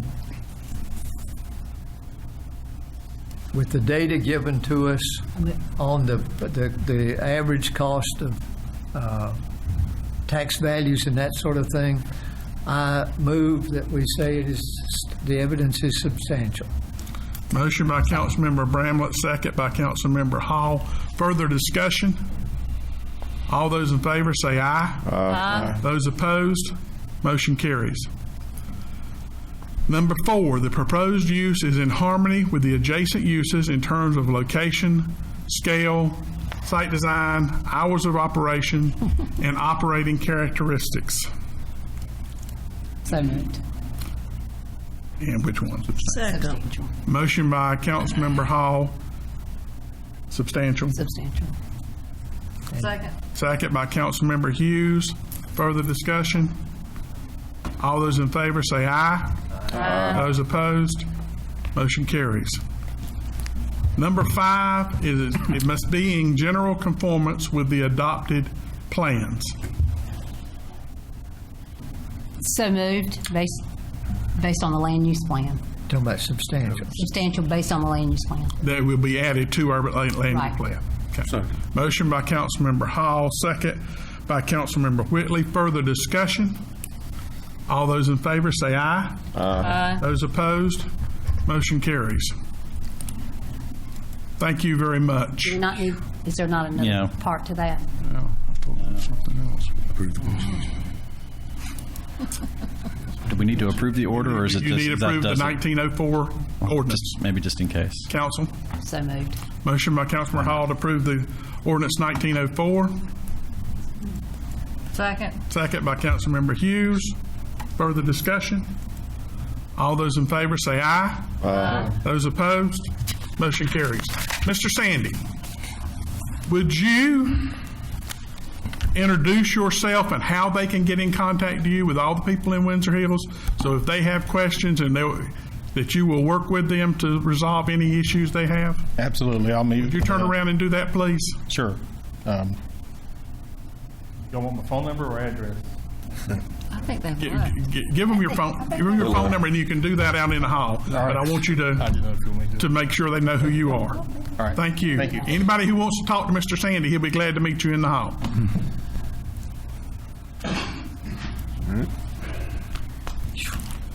There's more? Thank you, Mr. Mayor. Just a moment to get to the next. Members of the board, thank you guys for working with us on that one. That's quite a long process. Number 9, Consider ordinance 1926, text amendments to the subdivision and zoning regulations to allow for fee in lieu of sidewalk installation. Go ahead and introduce that, and then I know I have some questions. Okay.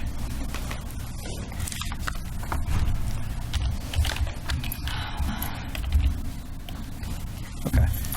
All right, so what we've done is we have an amendment, text amendment 1901 sidewalks, and what this does is it takes out the sections we have in the subdivision ordinance right now, which really just don't, they're kind of in an awkward area there. Puts them into the zoning section where they follow right along with some of the other site improvements that are required. And eventually, as I've mentioned to you guys before, I think eventually we keep updating our ordinance. It would be nice to do an actual UDO and have a development section on this. So this would play into that.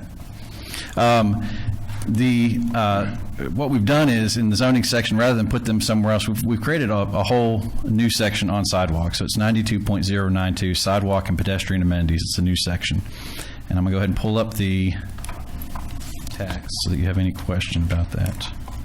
The markup right here. So we'll have that there. Oh. Happy to that. So this removes the sidewalk requirements of the subdivision chapter of the ordinance and instead references the zoning chapter, as I mentioned before. The new section 92.092, in addition to allowing for fee in lieu, it does a number of other things. First, it creates a new section on purpose. This is new. It includes references to multi-use greenways as well as sidewalks. We also include when this is applicable. We get a lot of questions about that right now. Our ordinance is kind of vague. It's very overarching. So this reiterates that existing ordinances and city policy, and it includes some better definitions. We also have items in there about when are sidewalks and pedestrian infrastructure required and or exempt. So we've included that in this section. It also details priorities for sidewalk placement and design, priorities for those, and also provides for a fee in lieu option rather than installing them themselves by a non-residential developer. And we've also included some illustrations in there as well to try to help clarify some things. So the text amendment, the first purpose, I'm going to skip over a little bit on the minimum design standards. This is in our subdivision ordinance. I'll just show you real quick. That should be. So that right there came out, and that right there came out. I think that was it for that. We're going to focus primarily on Chapter 92.092 on this new section. The purpose, and this is a new section, to promote public health, safety, and welfare, creation and maintenance of a walkable city, separate pedestrians from vehicles, and include more than just sidewalks in that as well, since we have several plans for other things in the city. It's applicable with new development, and that's defined as major subdivisions, commercial and residential, new building or parking lot construction, major additions requiring permits, parking lot expansion or improvement. And again, this pretty much just clarifies what staff's policy has been on this, but we've gone ahead and gotten a little bit more detail on it in there. It's applicable with new development, and that includes, I got that in there, and new definitions to be provided as well. We've got some of those in there. It really just defines what a sidewalk is, what a multi-use path is, those types of things. Section E, sidewalks are required. They'd be required along both sides of rights-of-way next to commercial and multifamily development. That's what we currently do. Along one side of the right-of-way on all new residential streets, as in the subdivision you guys just approved. Along new residential development on existing streets as well. So if we had something come in, there was an existing street there, and you had those were coming in, we would require it there also. And then permanent easements of 20 feet minimum in developments when part of an adopted plan. That's a new section, something new to consider. But this would be just an easement, not the actual development of that infrastructure. Sidewalks would be exempt in industrial properties. We currently have that in there. Cul-de-sac turnarounds. We also don't require them at the end of cul-de-sacs. These last two are new, and this is really to clarify what the intent of the ordinance, because right now it's very vague. We require it in new development right now, but we have several properties that come in and they're only developing maybe half of their land, and they have a large portion of land going on down the road. It's not part of that. So what we're proposing is an exemption on that, where if you have a 200 by 200 foot section of property there, essentially an acre, that would be exempt as well. That could come back later on. We feel that is a large enough parcel that it would probably be developed at a later time, and at that time those could come in. So that's designed to not be too onerous on the developer at that time. Also, on one side of new non-residential streets, when wider shared use paths are agreed to in the right-of-way, and that's new. And this would allow for if somebody wants to put in a multi-use path or something like that, well, then we would waive the requirements on other sides of the street for a sidewalk. Oftentimes, those actually get more use when you have 2 lanes right there on one side, rather than having a single sidewalk on one side or the other. Location, orientation, design, and material. This is all, what we've tried to do here is to create some priorities for when it comes to installing these. We always come up with situations, well, what if this, what if that? And this is to help us, this is to give staff guidance when it comes to interpreting the ordinance and everything. I think this is important. It's something I think we ought to have throughout the document right now, so that not so much is left to subjectivity. It creates a little bit more objective interpretation of what we've got. So these are your optimal new designs, or kind of what we've always done. We want 5-foot wide sidewalks at property lines with 7-foot planting strips. That's great. It can't always be done. This gives us some priorities to accomplish when we're trying to get those put in. Straight along property lines, continuous, connected. We've added that in. On one side of new non-residential streets, when wider shared use paths are agreed to, we added that in. ADA standards, slopes, width for multi-use paths, et cetera. This refers to city standards, and we also included reference to the new specs manual, the spec manual that the city's been working on. So when that's available, we will be able to use that document as well. Concrete, preferable, asphalt on others, and this refers to the city standards and specs manual as well. Next section here, what would be discretionary? There would be some discretion on changes to placement. If something has to be placed in, there's some slope there, something can be placed inside the property line rather than immediately adjacent to the right-of-way. Allowing these to be curvilinear in design rather than straight ahead. Materials, et cetera, to change. And in some cases, it may be necessary to use pavers or to use asphalt, other items like that. Again, the priorities are with that are that we have a continuous sidewalk connecting a larger network. We maintain consistency in design and dimension as much as possible. Again, we have preference that these be placed in the right-of-way, but it does allow for private installation where necessary, and it allows for reduction in the planting and buffer strip if necessary as well. And then also meeting other requirements. So meeting those other requirements aren't quite as important. We want to make sure we get those criteria. We want those are the priorities. This is a kind of a rendering of a large site that shows a lot of different areas where these would be installed, and this is to help kind of visualize where these would be put in. Again, you can see a residential subdivision right here. We got sidewalks on one side. Of course, they were left off the cul-de-sac back here. We mentioned in here easements for planned greenways, and this is in conjunction with the pedestrian plan that we have, which includes greenways in it.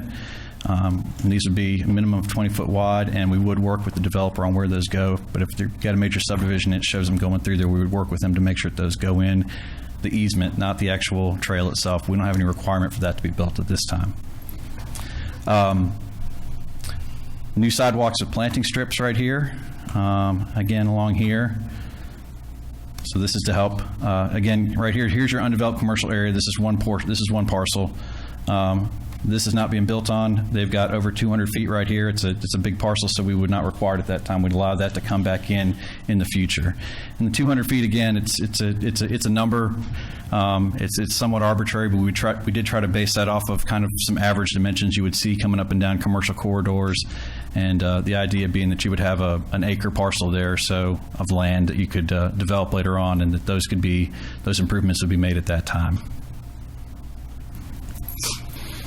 Fee in lieu, and this is really the big change here. And what we're wanting to do with this is essentially allow for the deferral of these sidewalks to be installed by the property owner at that time, and rather pay into a fund, and that fund would be spent within specific areas of the city in the future.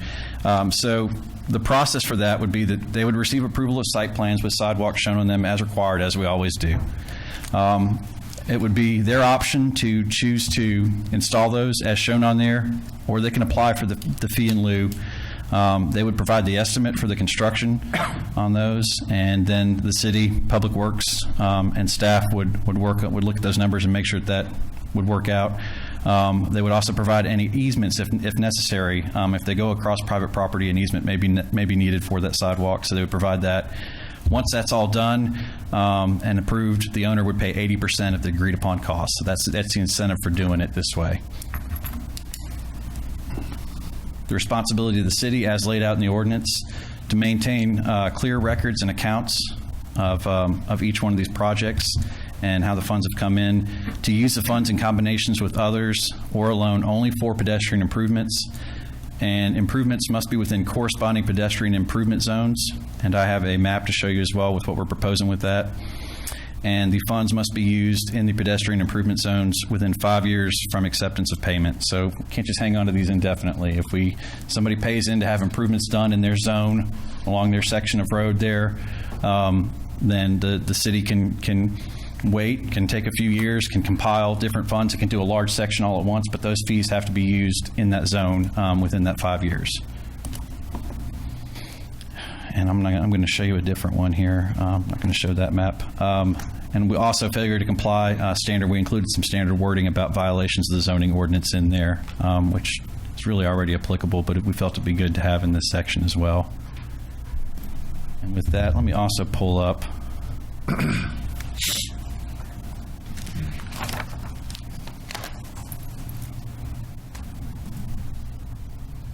this is the improved pedestrian. This is the proposed pedestrian improvement zones. There's 5 of them here. 80% of what? 80% of the projected cost for the installation. That's what they would give to the city, and the city would go and put them in at a later time, rather than them having to install them themselves. So what we end up with a lot of times, and it's I completely understand the argument that's being made. We end up with islands of sidewalks. We end up with 100 feet, 200 feet here of sidewalk because it's required at the time the development comes in. And the problem with that, first of all, they're not well used because people can't really travel up and down them. They're not connected. And then you also have maintenance issues where you have 100 feet that are done here 1 year. 5 years later, somebody comes back and does 200 feet over here, and this one's starting to crumble. What this allows is you're basically paying in for the city to go and put them in a more organized fashion. So we would take 80% of this project over here, 80% of this project over here, 80% of this project over here in one of these zones, and we go through an organized fashion and go up and down the street and maybe put in instead of small sections, maybe put in like a half-mile section all at once that way. Kevin, just quickly, what would be the difference between the red area on the bottom and the blue area on the left?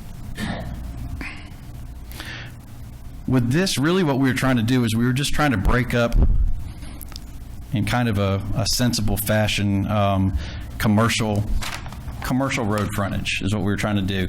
And the basis of this, and this is similar to what Salisbury does, they have 9 districts, but they're a little larger area.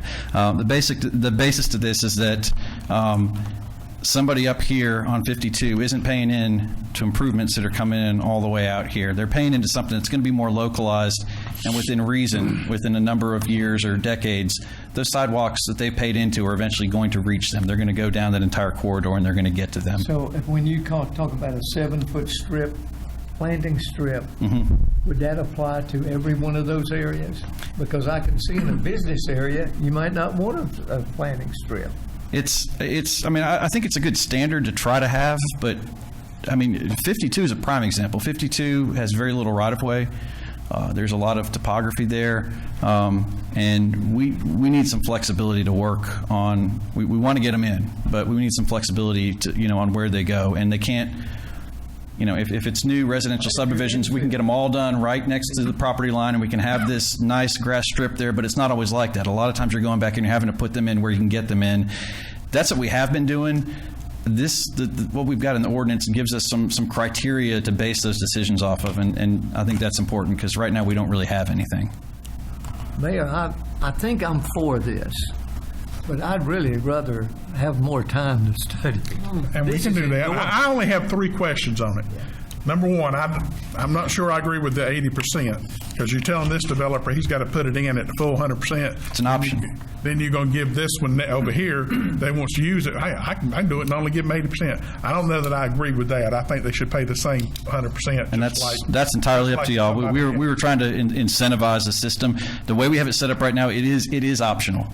It's not something that everybody has to do. You could still come in, you can show them on your plan, and once your plan's approved, go out there and put them all in and go through the same process. The 80% was intended to help to incentivize participation in that program. That was one of my concerns. Second, I'm not sure about your zones that you're ever going to be able to use the money in 5 years if you require it to stay in a particular zone. I understand what you're saying about trying to keep it in the area, but you also put in here that if you're not using it in 5 years, you're going to give the money back to the developer. I have a concern with that one too. Yes, ma'am. Ms. Hall. Well, to be fair, I mean, I think if 5 years is coming up and you can't put together a project to put them in, I mean, I think you go and you install them on the site there. I mean, that's where they were originally planned for. That's either that or give the money back. But ideally, they would go in there in that case. Ms. Hall. You've laid this thing out A through H or something, maybe. Yeah. In your paragraphs. B and C are completely the same. B and C. Yeah, and I think B and C are completely the same. Pull this up for you. And I know we've had this since last week, but I agree it's a lot for me to comprehend. But I think go back to B and C if you can. Let me. It was on your PowerPoint. I'm sorry. Yeah, it's not that B and C. Well, that's what it's in reference to right there is pre-development site plan review. I'm not sure why we have the same thing there, but that doesn't really change. And if you go back, there you go, right there. Yeah. B and C, and I thought I was seeing double there, and then I looked back and I was seeing double. Yeah, I think we probably copy and pasted that wrong. We put that in, but this is just not that it's just, but this is staff recommendation, isn't it? As you have looked at, it's staff recommendation. We have property owners right now that would really like to use this immediately, and the new proposed. Yes, the fee in lieu. Yes, we've spoken with several of them about it. They would love to do it. Whether it's 80% or not, I think a lot of them would like to make use of it. I think it's also based on current trends that you see in other jurisdictions, and also an attempt to address a lot of the reoccurring issues that Public Works or the Planning Department may see when folks are advised of the sidewalk requirement. Oh, yeah. So, you hear about the sidewalk to nowhere comment. Well, this takes us to a place where we can add on to an existing sidewalk and continue connectivity, which is something the state does when they're trying to evaluate how to provide sidewalk grants on their road. So it ties into a lot of current practices and tries to address issues that we've seen over time. And the way we have it written is specifically for that. And we were talking about being able to use the funds and everything. If you had a couple projects that had paid into it, so you've got a little bit sitting there that you could use as a match. These could be provided. These could go towards other grants that might be available through the state and use as matches for those, and actually multiply that money a little bit. to be used there. So Ms. Louder. The whole purpose of it would have to be changed in order for me to agree with it. I mean, how many people are going to fall off the curb and break their neck? It says for the purpose of public health, safety, and general welfare through the creation. That's not what we're talking about. We're talking about not injuries. So the purpose of the whole thing, if you've looked at it, well, the purpose refers to the entire section, not just the fee in lieu. I mean, it's the reason for why they're being put in. And everything. It's to, for the general health of Yeah. people, public health. Certainly, yeah. I mean, I think pedestrian safety, I think, is a big thing. Having a place to walk. Oh, we've got a place to walk. We're talking about paying X more dollars to change it a little bit. Is that not right? No, this would be when there's no sidewalks on site and somebody's coming in to to redevelop the property or to develop the property new and to put them on. When you do the old ones and put new ones, like what's he gonna get? What's the doctor gonna get? We still the city. That's why we prefer they be in the right of way. That once they're installed, the city takes over maintenance of them and everything. So that's still the goal there. But basically, a prime example up on Johnson Street, they're building 5 houses in 2 different kind of locations. They would have the option of paying the city this money and not putting in a sidewalk because there's basically no sidewalks on any streets up there, and they just would not put that piece of sidewalk in. We would take the money and use it somewhere else when we put in a sidewalk. Well, Mr. Mayor, I actually didn't. We geared the fee in lieu just towards commercial development for many different only? reasons. Yeah. Okay. I mean, honestly, we were thinking more in lines of the larger subdivisions when they come in. I think it's good to have them in at that time rather You're than not going hanging to out offer it to waiting. residential. That would be for y'all to discuss. I mean, if you want That's to do not some your kind of proposal. Said major divisions, commercial, and so it's The- major the- subs. It's not existing. Subdistrict. Small. It's not small subdivision. you go down here. We do have some. I believe we have it in here. Major subdivision, commercial and residential. Oh, it does. Yeah. Under B, it says B residential. says residential. Under section B, or under fee in lieu. On that thing that was the same, B and C were the same? On Yes. Yeah.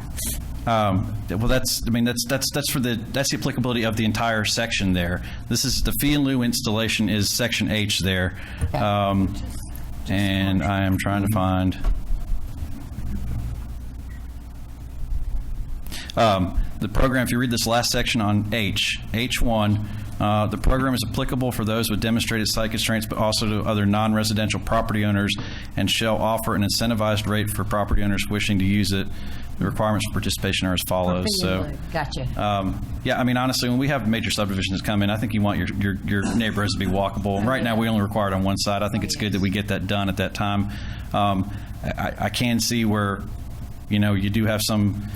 And I think we should probably require it, but you do have some infill where you could put multiple houses along an existing street, everything, and I, Could that might be the kind of thing that could be added to it to defer those to fee and lieu. a person decide what kind of sidewalk they wanted? No, they're built to city standard. I mean, it would be It would be 5 foot, standard. And 5 how foot much- specific width. How much more is it going to cost them than what they would have gotten if they didn't have this new one? This would only apply when there's not a sidewalk there already. If there's not a sidewalk there, and the development on that site triggers the need for a sidewalk at that point. Roughly $25 a linear foot. That's the kind of the commercial rate. We have assessed rates that I think if they want to do a tax assessed rate, it'd be like $14 for that. So they wouldn't have a choice to get the old style of sidewalk. They'd have to get the new one. I don't know what other, we've got some widths that are substandard. We've got some widths that are only 3 feet or 4 feet.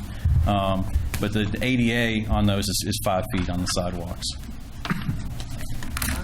Mr. Bremer? I've brought this up before. If we're going to do a major thing on sidewalks, I think we ought to have an element in there that deals with upkeep of sidewalks. Our sidewalks are one big mess throughout this town. And we need to have some way of ensuring, I mean, the grass grows over them to where we have 3 or 4 feet. The concrete comes out, and if you're running, I quit running on them because I was falling. I was tripping on things. So we really need some, if you watch runners in town, none of them ever run on a sidewalk. They run on the streets. But that's something we Because can they solve. they're not safe to run on. As far as grass, you have a city ordinance that requires the property owner to keep the grass off of it. Now, if the sidewalk is cracked and unlevel, the city will replace it if somebody will point it out They to know them. about it. They got to know about it. Mayor, if We I replace may. a lot of sidewalk every year. I agree with what you're saying on that. Our concerns are primarily with the development and the installation of them and everything, and I shove everything else off on Ross afterwards. That's the concept here, very much. Kevin, I think this was very good. It was a lot of information, but I have personally had individuals who, because of the sidewalk piece, have come back to me and said, you know what? I'm not going to do what we had anticipated to do just because we're going to put a sidewalk in here and there's no other sidewalk. And I said, but you have to look for the future. And they're like, I get that, Martha, but it might be 20 years before sidewalks come in on the other side. So I think your idea in this concept is, I think it's very friendly towards development and commercial piece. My question, I guess, or 2 questions is, the 80%, is that something from, did you get that from any other municipalities, or was that just kind of something?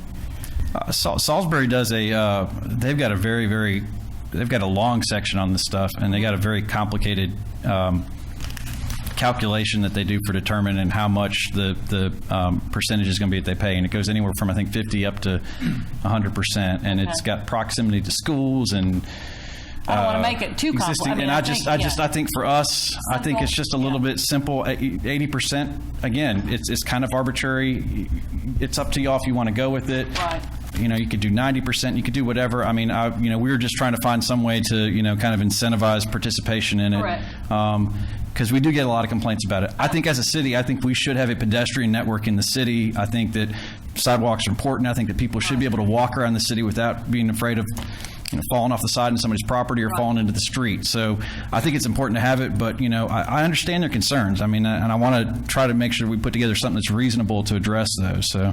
And one other question I think the mayor had mentioned. So in this suggestion, I think you said 5 years. So if I understood you correctly in your answer, it was if for some reason we didn't get to that point of using that money, we would take the money and put the sidewalk in at the facility or the industry that had paid those funds in. Is that what you were saying? I think that would be the preference that right. we go ahead and do that at that time rather than just giving the money back. Correct. I mean, it's, okay. yeah.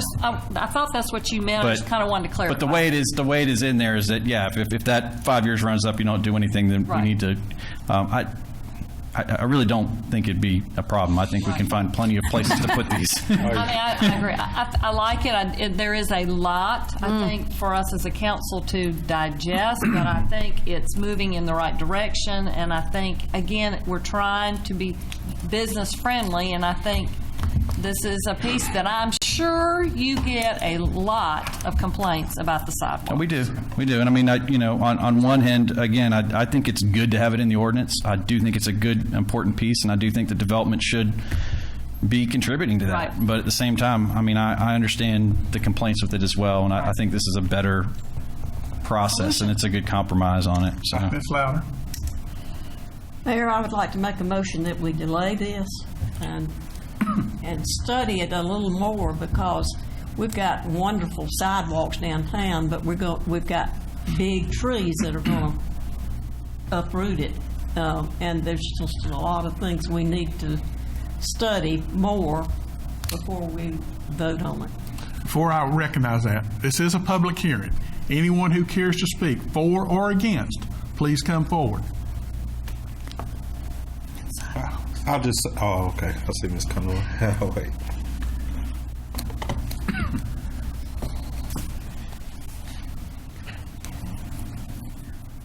My only question starts getting into if we are to give the money back, which I don't like to give anybody the money. No. It's only our finance director.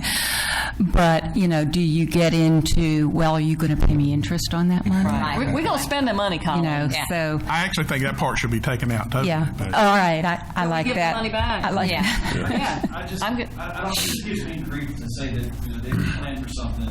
and We'll use it. They're paying into something and then Goes away. it just gives me some heartache. That's my. We'll use But they'd have to do it the way the ordinance is written now. They have to do it one way or the other. They have to put the sidewalk in. So if, I just don't like the thing with the Give it money. I think down the road there'd be It's a headache.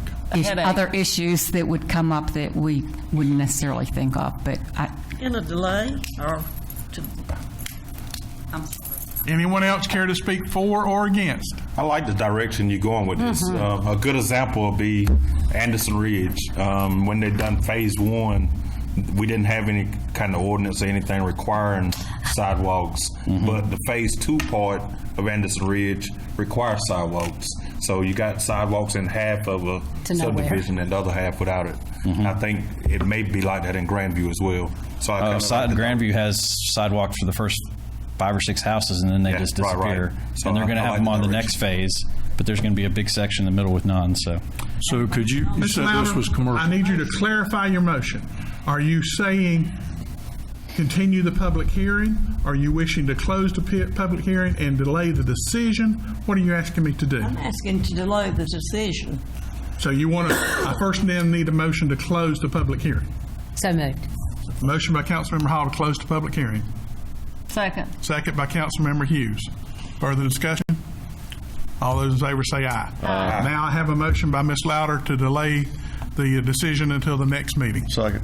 Second. Second by Councilmember Aldridge. Further discussion? All those in favor say aye. Aye. Those opposed?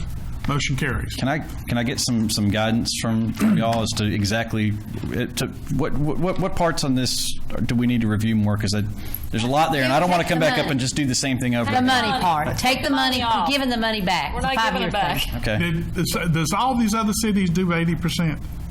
No, they do various. Some of them don't do. Some of them it's just you can just pay into it and they have nothing there. And I don't like the 80%. accountability I of don't that. like the giving back the money. I think we should use it to do sidewalks. But Well, I mean that's the intent. I don't. what about a contingency for repairs or something? You know. Yeah, I mean you can You know. write it however you want to. Yeah. Mayor, would you rather have 100%? Are you saying you'd rather do 100%? I'd rather do the 100%. I just don't like the idea of this developer getting a bargain where the next developer chooses to put it in. I just think it should be the same price. I'm okay with 100%. Let me just to clarify for me, it's not for residential. It's for commercial, larger The development. fee in lieu, yeah. The ordinance itself, as we have it written, covers all of them. It covers. Okay. But the fee in lieu, like if you had a commercial property who's going to be an infill, you know, they're going to build and there's stuff on both sides and there's sidewalks on both sides. They don't have this option to do that. Not a right? commercial. Okay. Right. So they have to go ahead and put the sidewalk in. Probably. No. I'm sorry. Commercial is not residential. Commercial, yes, commercial is going to be required to put them in, but they can do the fee in lieu. Residential, we would require residential to go ahead and put Like them what in. I was saying, if you have properties, commercial properties with sidewalks already there, and you're going to have an infill commercial property, do they have the option not to complete that sidewalk, not to put theirs in? They can pay into the fee in lieu there, yeah.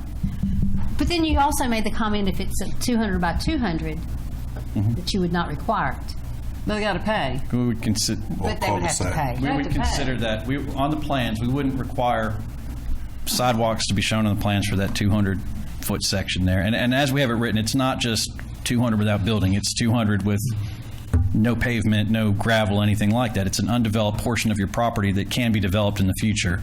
We're not going to require you to put the sidewalks all the way down there. That's something you could subdivide off and sell to somebody as an out parcel or something like that, and at that point, we would go through that with them. Back to Mr. Whitley's example. If the middle property was 200 by 200, and you had outlying properties with sidewalks, they would do payment in lieu there? I'm sorry. Okay, you got two properties, one on either side. Make them 200 by 200. Make them, and they have sidewalks. This is all commercial. I don't know where this would be, though. I'm trying to think of a place where it would be. The middle one in the middle is an acre. It's not. It's a single property. It's a single property that hasn't been subdivided, that has development on it. And we've got a few of these. This has happened with. I can't figure in my head where they were. We've got it's what is development and what is your developed area there and everything within reason. GHA right now has one out off of Morrow Mountain Road. And right now, and they've got a large frontage right there, but the actual developed area they've got there is really only probably about half of that. They've got, it's like 300 feet on one side and like 500 feet on the other, and it's pretty much just wooded area. And it's not developed, and it's something that later on it could be developed. They could come in and put something else there. They could sell that off to somebody else, but they're large enough portions of their property that they could do that. And so that's where we wouldn't require that they show sidewalks on their plan or put them in or participate in fee and lieu at that time. Not for those sections. If I can, let me show you. While he's pulling up, Your Honor, do we have a motion to continue? Is that where we are? Yes, with I the think second? Yeah. I think we're good. Kevin, I think you need to bring us back a chart Motion on the floor. explaining exactly what Yeah, I've got that in it there. will apply to and how, so council will have that. Okay. You understand that? Yeah, I've got, just want to, okay, all right. Yeah. Sorry. Call for question. Thank you. I mean, it's good work. It is. I mean, I think we're definitely Wonderful. going in the right direction. Yeah, I've got if you'll look back, there's in your, in here, in the staff notes there, we go through and we've got some notes Right. in here as well that might help you. When I was trying to give you the presentation with all the visuals and all that in there, but this might be useful as well. Call for the question. I think it's good. So, next month. All right. All in favor, say aye. Aye. Those opposed, motion carries. Now, I didn't, when you stated the motion, I didn't say delay it for to the next meeting. That was not made. If that's what you want to do, but I don't think we're going to have time enough to study it. It's a month. It's a month. That's a month. A month. A month. Yeah. It's a month. And again, When they meet. yeah, if there's questions, I mean, I'm willing to Bring back a chart, talk and then with if you. council wants to delay it again, they can delay it again. All right. But I appreciate you bringing it to us because I'm sure you're having businesses that are in your ear. Is that going to delay anybody? I don't know. Speedway's wanting to make use of it right now, and I think they would probably do it regardless of whether or not they've got the 80% on their whatnot. Their plans are, I think, just about approved. But that's the kind of thing that it's going to take them a little while to do it. I don't know if they're going to be done in a month or not, so we might be able to do that with them at the end. Just follow up. Thanks for taking it to planning board last Tuesday and us today. So Sure. And I think when we get that chart, it will be easier for us to understand. Okay. Thank you. Appreciate your efforts, Thank Kevin. you, Kevin. Number 10, consider ordinance 1927, text amendments to Chapter 81, Animals and Fowl. This is Kevin's night at council. Lucky you, Kevin. Workout tonight. You asked for tomorrow off. We're going to take time out for breakfast on this. It's going to be tomorrow in the Lord. Here's a table for you. Yep. Thank you. This is I think y'all have seen this. This is what is being done in some of the other cities, and we made a couple changes here. Stanley County actually they've got an ordinance that I think it just passed. I'm not, but they had an ordinance proposed for roosters that we included in there. So there's some change shown on that, but this shows the different various animals that are included. We did not include dogs. The section of the animal and fowl ordinance that we address is the first half of the section that primarily my staff is responsible for enforcement of. And police does, and I guess animal control deals with dogs. We haven't addressed that at all in here, just in case anybody has any questions. These are the kind of the various different animals that the ordinance talks about, and this has what we've currently got on there. And then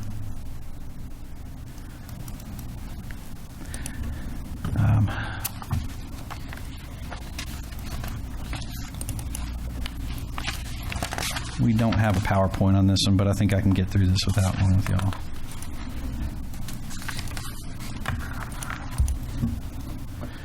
Okay. We did this ordinance is kind of a mess, and it's from back in 1950, a lot of it, and we kept a lot of it the same. We rewrote some of it and reorganized it. I just think with what we're adding into it, I think it reads a little bit better.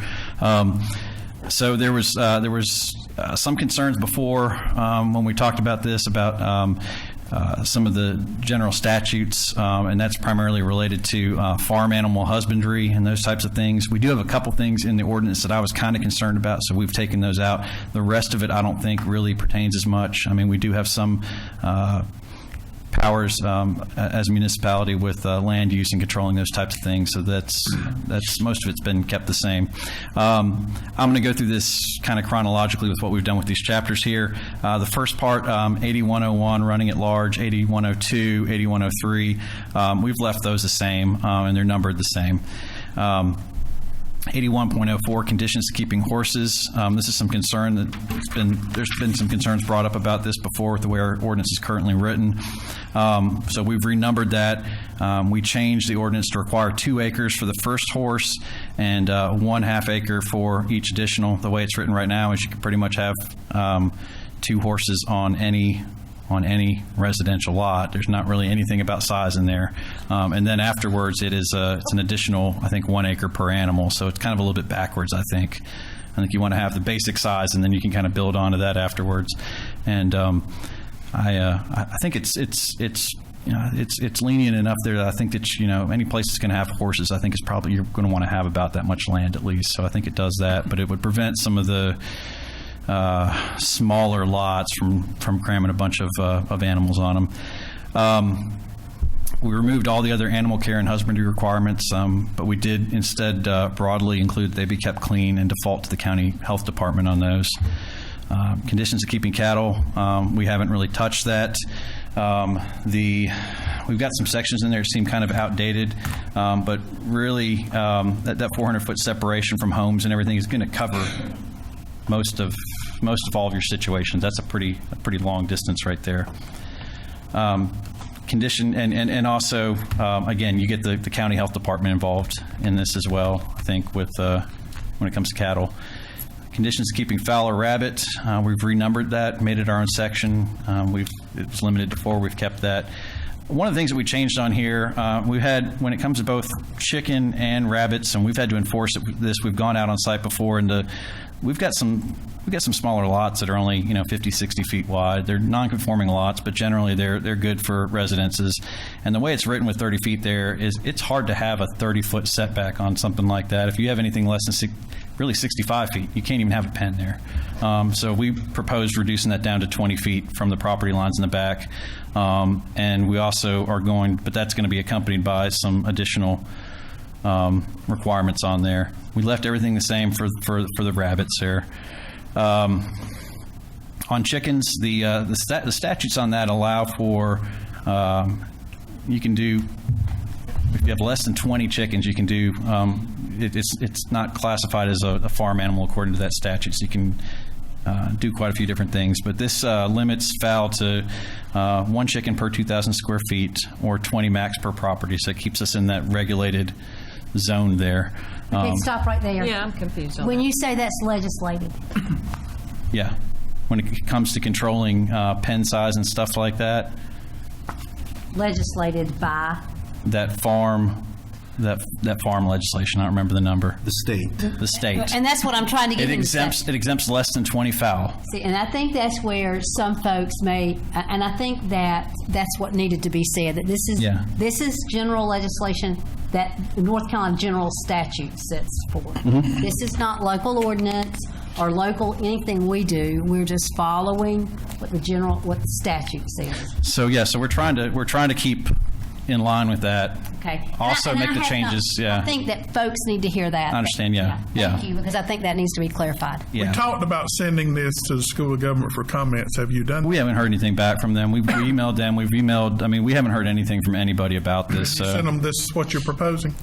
No, we haven't. We sent them an email just asking them exactly how that applied. We haven't heard anything back. But that's again. I mean, it's pretty typical. You send them stuff, and I think they everything get emails from all over the is state. correct. Yeah. I think you're asking for things that we should I've always be able to done go this. along with. I don't know of anything right off that I think you just studied it more. And I mean, that's again. I mean, that's what we've come up with. But I haven't received any kind of response back from them on it. So it's. I mean, that's just kind of that was our interpretation. You know, it's. There is they do have some stuff written on it, but again, it doesn't go into a lot of this stuff on, number of animals or anything like that. It's primarily the stuff that they talk about in there is and Stanley County had a lot of this. Must provide food and water, has to be so many gallons of this, has to be the enclosure sizes have to be this and this. We can I think as part of our land use, we can state that a pen has to be so many feet from property lines. That's land use type stuff. Getting in there and saying anything about the size of those pens or the size of the enclosures or when they have to be fed, how much they have to have, all that's animal husbandry type stuff that I believe that those statutes were designed to address. So we've tried to pull all that out and just anywhere in there we've just deferred to county health department on it and state that it needs to meet their requirements. So which is really all my staff wants to do. We're trying to get into too much of that anyway. But getting back to the foul, so we've left it at less than 20 per residential lot, which I think in most cases I would have to think that would probably be good. And 2,000 again to address some of these smaller properties, we're going to allow a smaller setback on where those pens can go, but. We need a certain size lot in order to have a certain number of chickens there, and I think that helps to address that. And what county's doing and what we've kind of piggybacked on is they're requiring 2 acres. I think they're requiring straight up 2 acres per rooster, and they have to comply with the noise ordinance. So what we've done is 2 acres for the first rooster, and use kind of the same rule that we've got with the horses there, and then ½ acre per each additional. Of course, you have to apply to zone noise ordinances. So this will help to address some of the complaints that we've had with them, but it doesn't rule out the possibility of having a rooster on your property altogether. You just probably need to be a little bit further away from your neighbors and have a little more private area for it. And so we kept some of that other stuff in there. We did change the 30 feet down to the 20. The swine prohibited.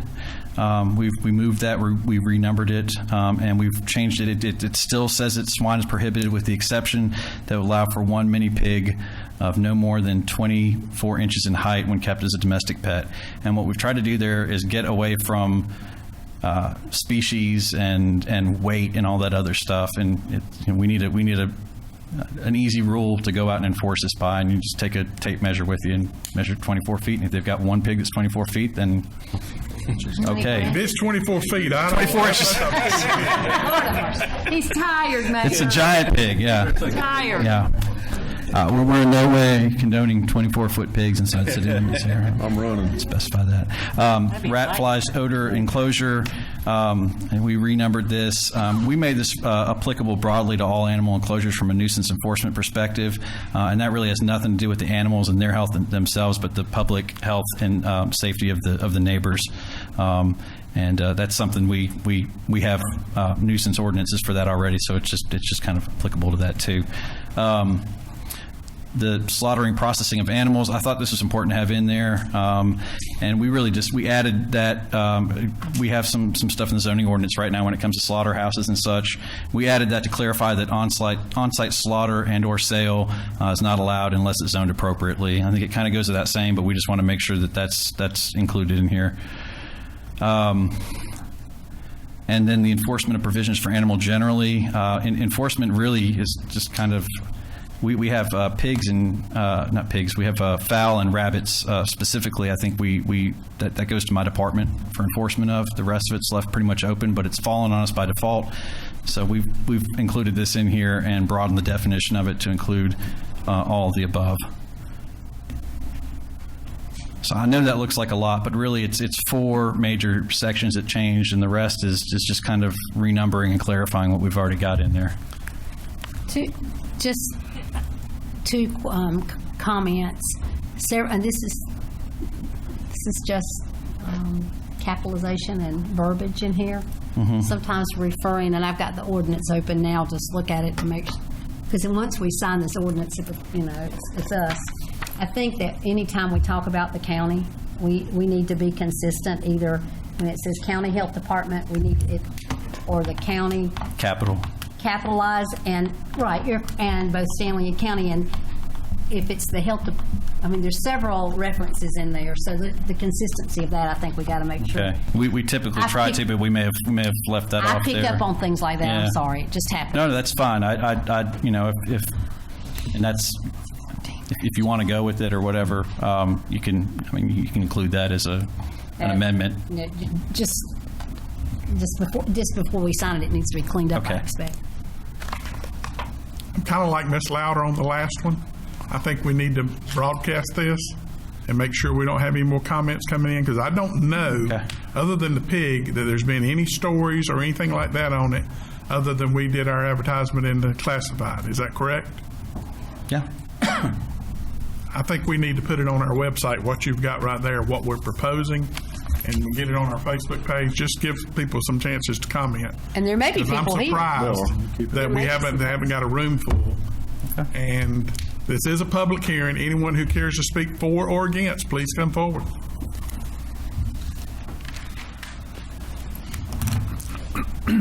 Thank you, Kevin.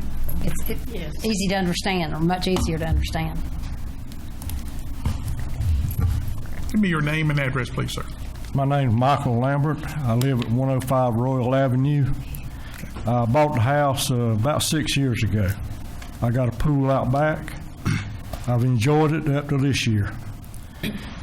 The neighbors moved in 2 horses. I go out to the pool. Excuse my language, but I smell horse shit. They've been in my yard 3 times. And I don't know the number of times that I talked to a couple of policemen. They said they had got them out of the road several times. I can't verify that except with the police I talked to. But that's my only problem. They got, like I said, 2 horses. I watched them stand out there all winter and eat hay.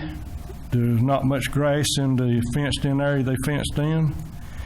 I think they do feed them some sweet feed. They finally fixed a place where they could get in out of the weather. They have been out there for about a year with no place to get in out of the weather. They did fix them a place they can get in out of the weather, but they stand at the horse trough up there where the hay's at 90% of the time. There's no grass in the pasture for them to eat. I kind of feel sorry for the horses.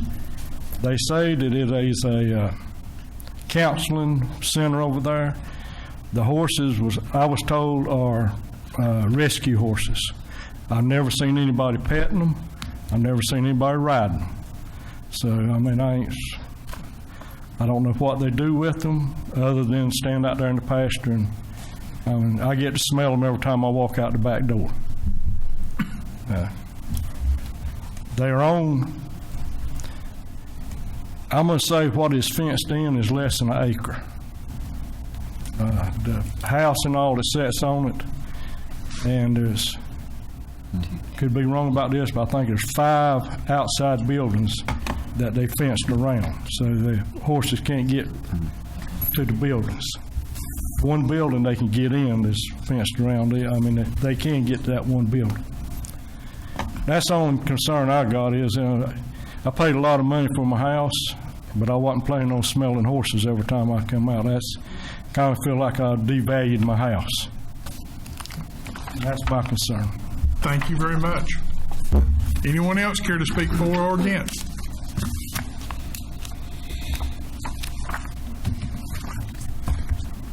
Council, would be appropriate to close public hearing. I would say I think that's becoming a custom in the city.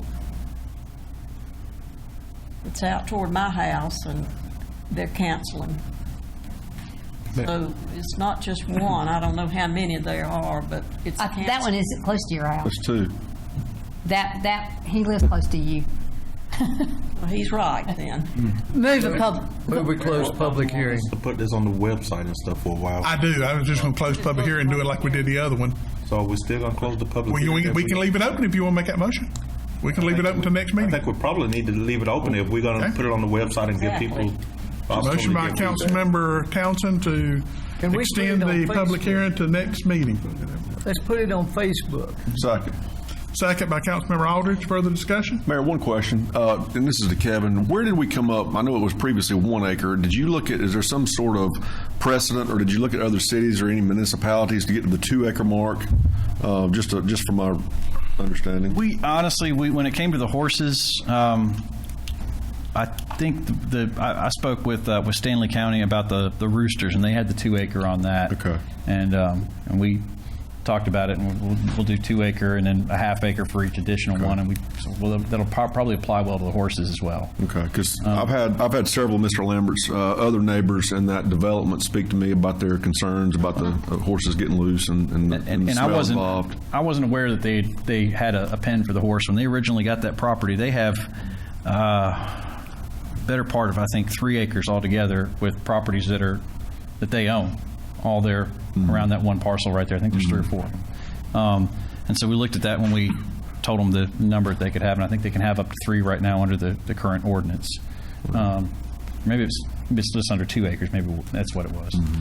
Anyway, they can have up to they could have up to 3 the way it is right now. But we did tell them that they can't have a pen. There's almost nowhere for a pen to go out there. Not a pen, a stable for those horses right now. And they said, well, they were going to take the horses off the property every day. They were going to be there just for that. They weren't going to be staying there in any kind of building like that. So I certainly want the horses to have a roof over their heads and everything, but that's a problem from our ordinance the way it's written right now and as it's still proposed in here. Well, I love animals just like a lot of other folks, but I think unfortunately what is meant for therapy for some is causing trauma to others, and I think that's something we definitely need to address and look at. Well, we weren't aware of the use of that building for that, so we will definitely Folks, pay attention it's to not that. fair that man has to smell those horses. Exactly. It's not fair because those horses do nothing. Plow fields. They're not needed for anything Therapeutic. useful. They're therapeutic. He shouldn't have to smell them. And if you think that's bad, wait till we put 2-foot-high pigs out there. Now, I grew up on a farm. A 2-foot tall pig is a big animal, and that thing can do a lot of damage, and he can make a lot of smells. It's just not fair that he has to put up That's right. with a horse. I agree. One thing that we need to do is have a definition of therapeutic. What does it mean? They've attached that so the neighbors won't fuss about it.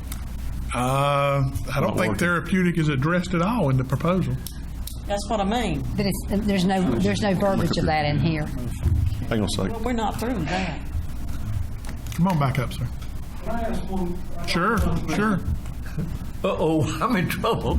Now, I understand the therapeutic horses, and if they was using them for that, I would have more sympathy.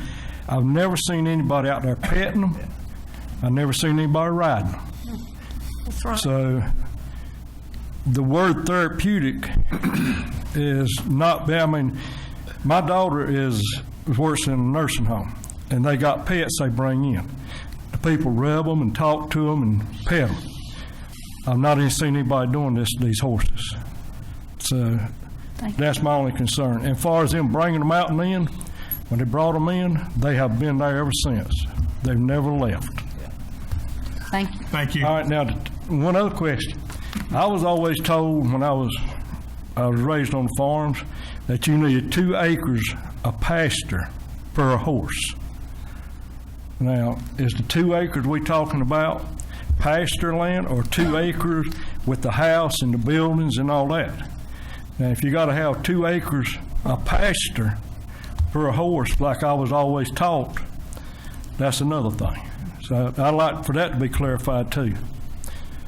Thank you for your time. Thank you. Yes, sir. Put tall pig out there. Yeah, there's Daniel County has some stuff like that, and again, I think that kind of gets into the husbandry stuff, providing pasture and all that. That's why I stayed away from that, just market. I think we need to at least try one more time, see if the School of Government. School of Government Me will too. comment on this between now and a month. And if you want to send it to me, I'll be glad to send it to them. Yeah. Because there's got to be other folks out there who are dealing with the same issue. Okay. Thank you. Further comment? Thank you. All in favor say aye. Aye. Those opposed, motion carries. It'll continue to the next meeting in August. Last public hearing, ordinance 1921 to rename the current section of Bonnard Road to Hillcoe Street. That's right. You got a ordinance that was given to you right before the meeting, and we have to make a couple corrections to that. Anyone here care to speak for or against the renaming of Barnard Road to Hillcoe Street? Move the public hearing be closed. Second. Mr. City Manager not had a chance to review that yet, so you can close the public hearing on that, but I'd like him to review it so that we can make. We're going to make a couple of changes. Motion by Councilmember Hall, second by Councilmember Aldridge. Further discussion? All those in favor say aye. Aye. Those opposed, motion carries. All right, Mr. Ferris, you told me a couple things need to be changed. Hold on a minute. I think I have all of them here. Did they not? I'm sorry. They did not get. Here you go. I wondered what they were doing here.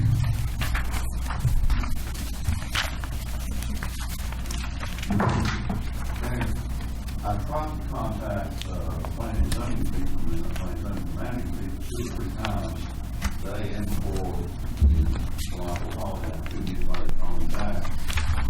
The way I thought they should be worded is Hillcoe is Hillcoe, traversing east off 740, for what is now dead end. And north, of course, reversing in a general direction from NC Highway 2427 to private drive that takes us to that nursing home. Trying to get some distance in there, try to tie that in. And then I think Mr. Ferris told me also, and there's a parking prohibition on both sides of the road on what is now north. You want that removed. Yeah, well, we need to add that to Hillcoe is what we're looking at. Is there any prohibition on Hillcoe? Currently, no, that I know of. Or is there, Mr. Ferris? No, there's not. So I think, so what's happening is Bernard right now needs to come out of the ordinance. Hillcoe goes in. Well, let me back up. Hillcoe's already there, but just the description of Hillcoe needs to be changed. Now go all the way to East Main Street to 740. So that's covered on the first page. So I think we're good there. So because if you go to the second page, because there's no Barnard Road anymore, or will not be, that can come out of the no parking zone because there's going to be no such road. I think probably what we want to do is add that where it was a no parking zone on Barnard. If you want to keep no parking on that section of the street, just rename that to Hillcoe. Yeah, I think we definitely need to do that. So that would be the only change, is just to keep. You don't, so you want no parking. Keep the no parking, just needs a name change. Yes. Okay. So, Council, understand what we're changing on this ordinance? so Section 1, basically Section 1 is gone because all we need is Section 2. So let's just strike up 1 that make it so it's a lot easier to understand. Looks like to me Section 1 is no needed because we don't need to be mentioning Barnard. Hillcoe is now going. You have to have it because you got to delete it from our ordinance. Okay, so then if I might, then we need to clean up one of them so we know what we're doing. So are we leaving Section 1 and striking? I mean, saying that this is, yeah, okay, by deleting it. So probably the only change to the way it's drafted to get everything done would be to maybe between what's currently Section 3 and Section 4, add a new section and just basically say we're adding no parking to Hilco Street. Hilco, and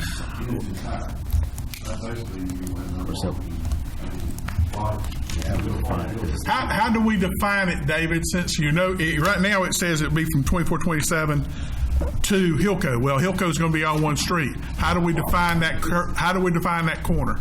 I think 740. where they were today, I could not get them to call me at all.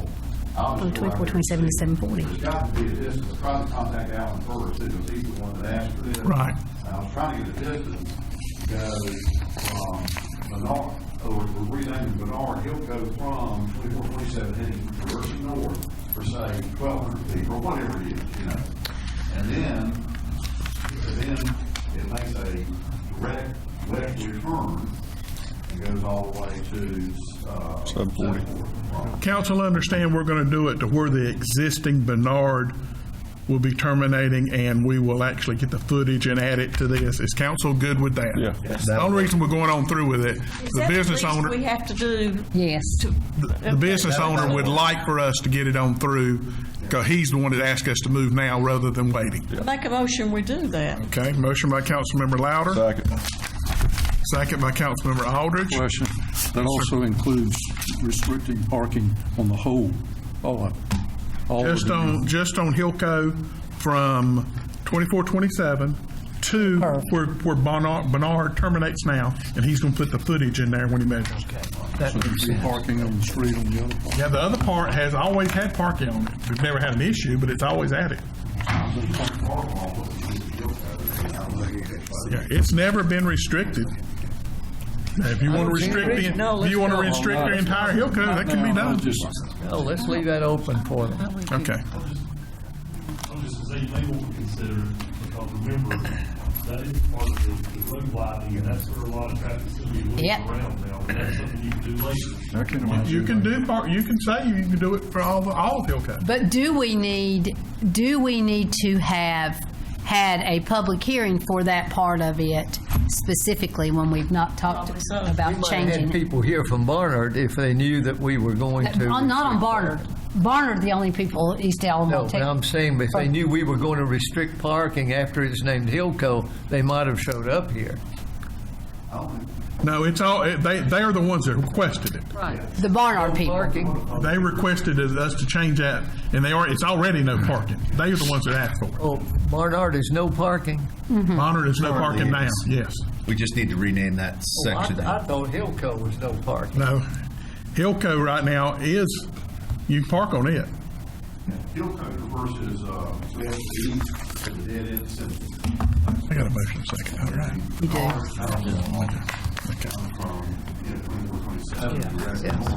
Yeah, I get Just so they can get into various, that's all that matters. All right. Let's go ahead with the motion.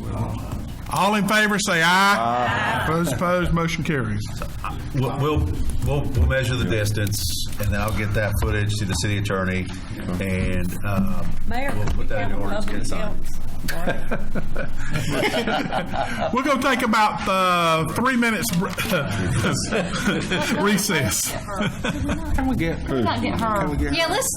she Can we can go hire on all and this get time. number 12 out of the way? Let's get 12 out of the way. Yeah, please get 12 out of the way. Who's her? Right Okay. here. Yeah. Just get 12 out. Not 12 out of the way. I'm Agenda sorry. adjustments. I have a request from Ms. Hughes to add something on opportunity zones. Mr. Ferris, you're going to do yours. You're going to cover yours at round table. I was going to cover mine at the end. Okay, we'll cover ours at round table. Move approval of the agenda adjustment. Motion by Councilmember Hall, second by Councilmember Townsend. Further discussion? All those in favor say aye. Aye. Those opposed, motion carries. Number 12, Miss Jasmine Wilson to request a handicap parking space near her office at 110 West North Street. Hi, everybody. I'm Jasmine Wilson. I own the building at 110 West North Street, which, if you don't know where that is, it's right behind the police station. And so it's going to be an audiology practice. So audiologists diagnose and treat hearing loss and tinnitus. So I do work with a lot of older adults, and a lot of them need those handicap spaces, and there are not currently any designated for my building. So the closest one is at the Presbyterian Church. So that is technically open to the public during normal business hours, but it's quite a hike. It's about 30 to 40 yards, which doesn't seem like that far, but for somebody who needs a handicap parking spot, that's a long way. And that's uphill, too. And it's uphill. It's a very steep incline. So I see that being a big problem for my patients. And besides that, they can't hear the horn blowing. Where are you wanting it? Which space? Ideally right in front of the building. There's about 3 spots right in front of it. The third spot south of the police driveway? Right in front of my building. There's street side parking. Right. So one of those spots right in front of my building would be ideal. Right in front of your building would be the second or third spot from the police driveway? I think it's the third one. I'm not sure. Because I went by there a while ago. We will have to do some measuring Sure. to establish that distance. But I also want to make sure you understand, this is not an ADA accessible handicap spot, and we will not meet that law. Right. And it's more so about just making it more accessible for my patients. Even though it may not technically be ADA compliant, if it works better for my patients and it makes it more accessible for them to be able to go to my office, then that's my goal. It's just to make it easier for my patients. The thing about that is they don't hear well or they wouldn't be going to her. And so they are handicapped. They are handicapped if they're going to an audiologist. I'll entertain a motion. So moved, and in the motion, I would say the one that when we go to look at it specifically, it's the one in front of her office. I'm not sure if it's with what you got. Well, I'm looking on Google Street Views, Yeah. and it looks like maybe the first space south of the driveway is more in front of that bank and unopened alley. I'm sorry, the first space beyond the police department. So it'd probably be the second space beyond the police driveway. It looks like it's more in front of the building's door. Would move. That would be the most convenient. And that's the one. Motion by Councilmember Hall, and the staff will get the footage to put in the ordinance, and the ordinance will actually have to come back to us at the next meeting. But you don't have to be here. Is there a second to that? Second by Councilmember Lowry. Further discussion? All those in favor say aye. Aye. Those opposed, motion carries. Let's take about a 3-minute recess. And it's not always this long. Costs have gone up on construction like it does in a lot. Okay, I just want to confirm the zero interest. Motion to approve consent agenda. Second. Motion by Councilmember Townsend to approve, second by Councilmember Bramlett. You got a question or something? No, I just want folks to I want folks, particularly the newspaper and the radio folks, to remember that we have the City of Albemarle Electronics Recycling and the Shredding event, and that's on our consent agenda, but I hope that they will use that and really push that too from 8 a.m. until noon on July 20th at the Niven Center. Because I think that we've got to continue to push that for it to be good. Thank you very much. All in favor say aye. Aye. Those opposed, motion carries. Unfinished business. Recommendation to Commissioner of Insurance for appointment to Fire Department Relief Fund Board. Martha Sue and I talked to Bob Johnston. Does anyone else have any recommendations? He has agreed to accept it if the insurance commissioner so chooses to appoint him.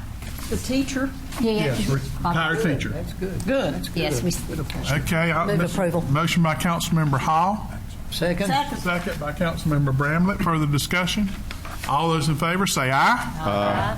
Those opposed? Motion carries. Under new business, we've got several things to do with the police headquarters that we need to pass. The first is a waiver of potential conflict of interest. This is required anytime we do this. Move approval. Motion by Councilmember Hall, second by Councilmember Bramlett.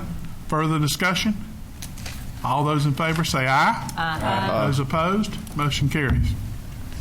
Consider approval of financing agreement with Pinnacle Bank. I sent you the final term sheet that we got today, and I laid a copy for Ms. Louder at her desk. I provided and Michael Zett put out another one also. One of the questions that came up at the last meeting had to do with the interest and the account. You'll see the interest has gone to 1.5. It is also a money market type account, so we can pull out of it, but if it's limited at 1.5, but it could come down if the rates come down. Withdrawals are limited. Withdrawals are limited at like 6, he said, but we'll never withdraw 6 a month. And I asked Chris how he felt about the new one. He was fine with it. Well, I just want to state again, because I brought that up the last time.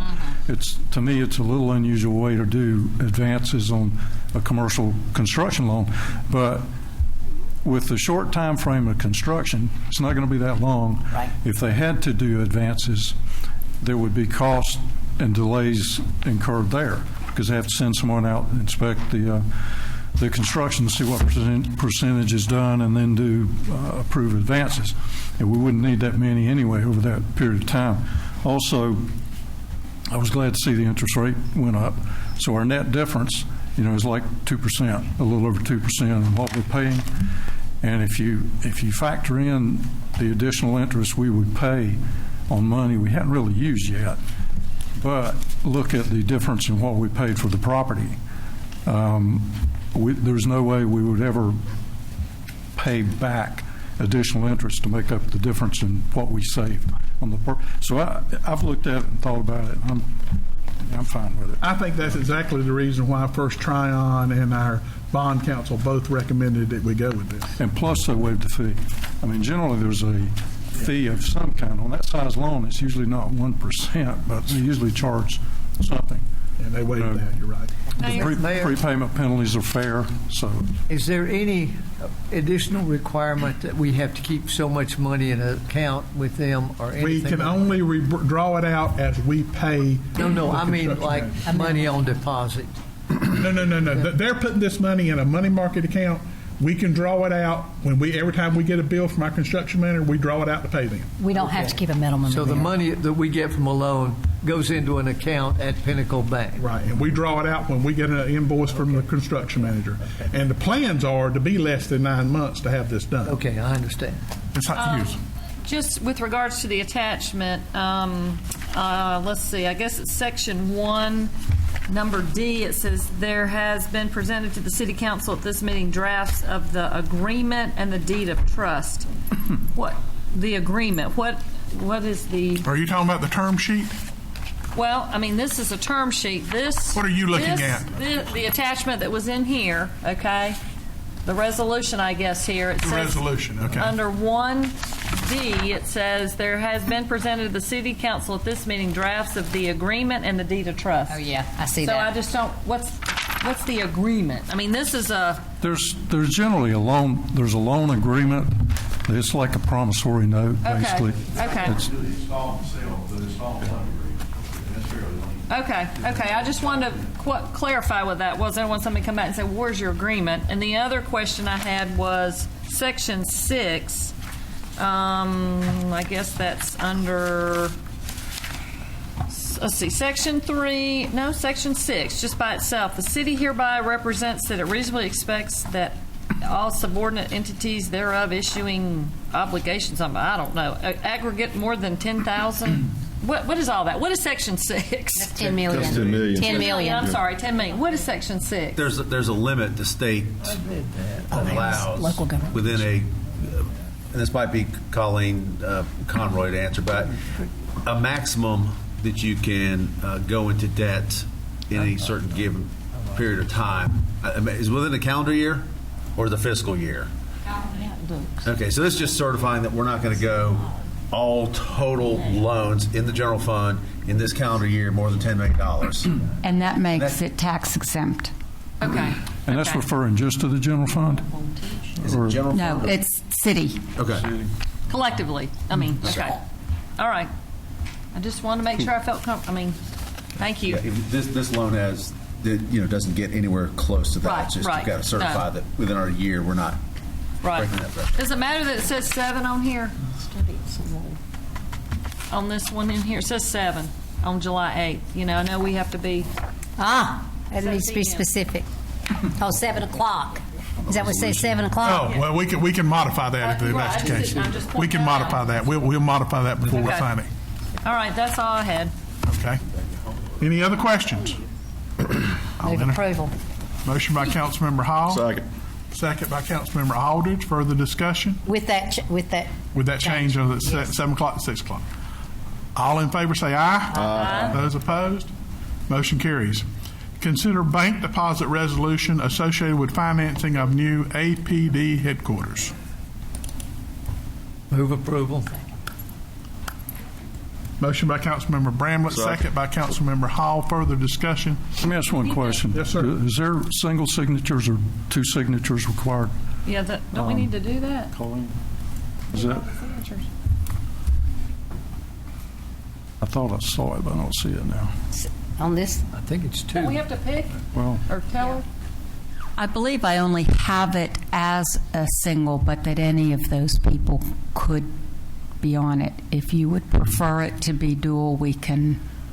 wouldn't our auditors prefer that Dual? two signatures required, or would they? Probably, but I've got, I'm going to be showing them receipts and everything. But if you're more comfortable, we'll just make it dual. Yeah, that's fine. Include that in the motion. Yes. And the second? Second? Yes. Oh, second. Okay. All in favor say aye. Aye. Those opposed? Motion carries. Number 24, update on the generator at Long Creek Wastewater Treatment Plant. Who's doing that, Mr. Ferris or Miss Judy? Judy, you want to come forward, just provide a quick update on what's happening with that? Wake up. She's trying her best to hide back there. She's not. It's late and I want to go home. Just give a quick overview of what we've done and what the ultimate plan is for that generator. Okay. Well, we have completed it on June the 19th. It is installed, it's tested, and it's working. When the rehab would be finished in 5 or 6 years, we're going to move that generator to Old Whitney Pump Station.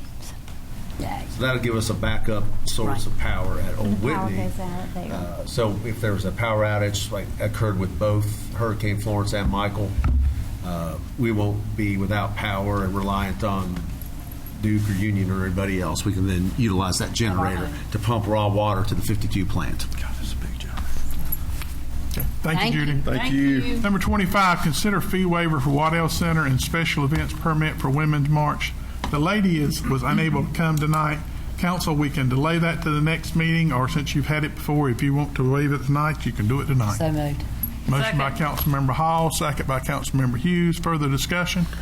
All those in favor say aye. Aye. Those opposed, motion carries.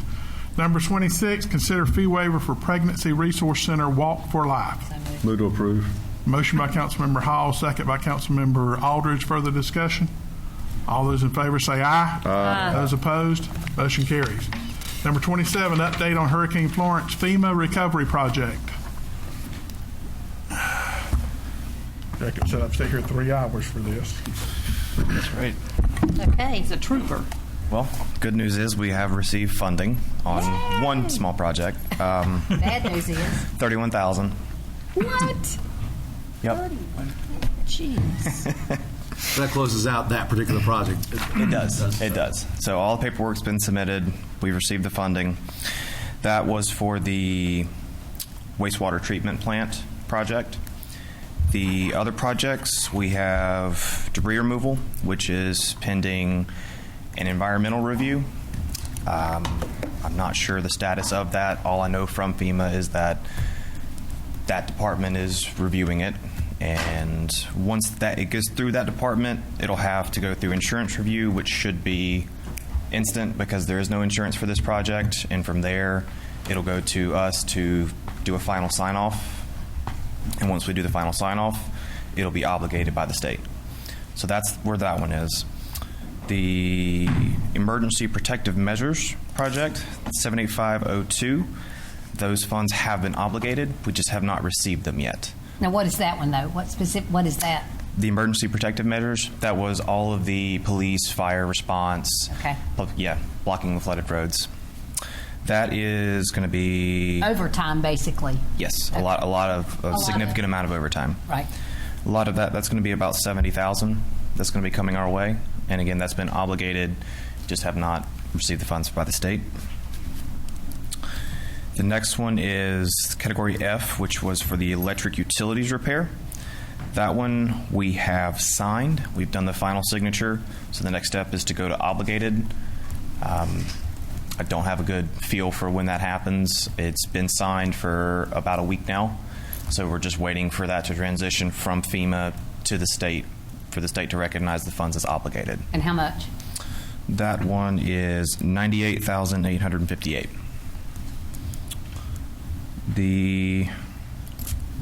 Let's see. The last one is the Category G, Parks and Rec. Now, this is the one that has been ongoing, and so it's nowhere near where the others are in terms of, making it through all the channels with FEMA and the state. But we are at the point where we are pending final scope and cost completion. We just learned at the end of June that they didn't want to use our estimates to send to the state to obligate the funds. They wanted actual hard quotes. So that sort of set us back a little bit. But we're in the process of getting some final quotes, and we should be moving forward with that in the next couple of weeks. Council have any questions? Thank you for the update. Now, Lisa, how quick's the ball field's going to be back in progress or in operation? That's right. I get a lot of questions on that. I know it's been a long process for them, and yeah, people drive by. Is it ever going to be back? Trust me, I get those questions too. The goal is to have Optimus done and playing on for the fall ball season. Montgomery will be closer to the spring. Right now, I'm waiting on a vendor to do my fencing. I was told 2 weeks ago they would be out there. I did voicemail and email today to see, and have done so every week, to see where they were and why they haven't started on the project and what's holding them up. Thank you. Thank you. That was one of the questions I had. So, yay. Number 28, consider declaring surplus, consider a donation to the Albemarle High School. You will look to see that's all the fire gear for their fire program. So moved. Motion by Councilmember Hall. Second. Second by Councilmember Aldridge. Further discussion? All those in favor say aye. Aye. Those opposed? Motion carries. Is this not to set up a public hearing? It is. Oh, sorry. Oh, wait a minute. Sorry. It is. That's right. To set a public hearing. Sorry. I am sorry. Give me a date, Ms. August 4th. August 4th. No, it's not August 4th. Yeah. August 5th. August 5th. It's August 5th. It says August. I know, but it's August 5th. It's August 5th. Sorry about that. I'm just excited about giving it away for the firemen. Everybody in favor of the August 5th public hearing, say aye. Thank you for catching that, Lord. Number 29, consider fiscal year 1920 code enforcement contracts. As you will see, there is some changes to the existing contracts, and Kevin actually got some a little cheaper, but with all of the experience we have with COG and where we're at in our current dilapidated houses, that little bit may be worth continuing with our current contractors, so we can keep moving. We did not have anybody last week here, and unless council moves something tonight, we probably won't have anybody for another 2 or 3 weeks. Might I say? Sure. So, I went through. Where's Kevin? No, that's fine. I just can't ever see you.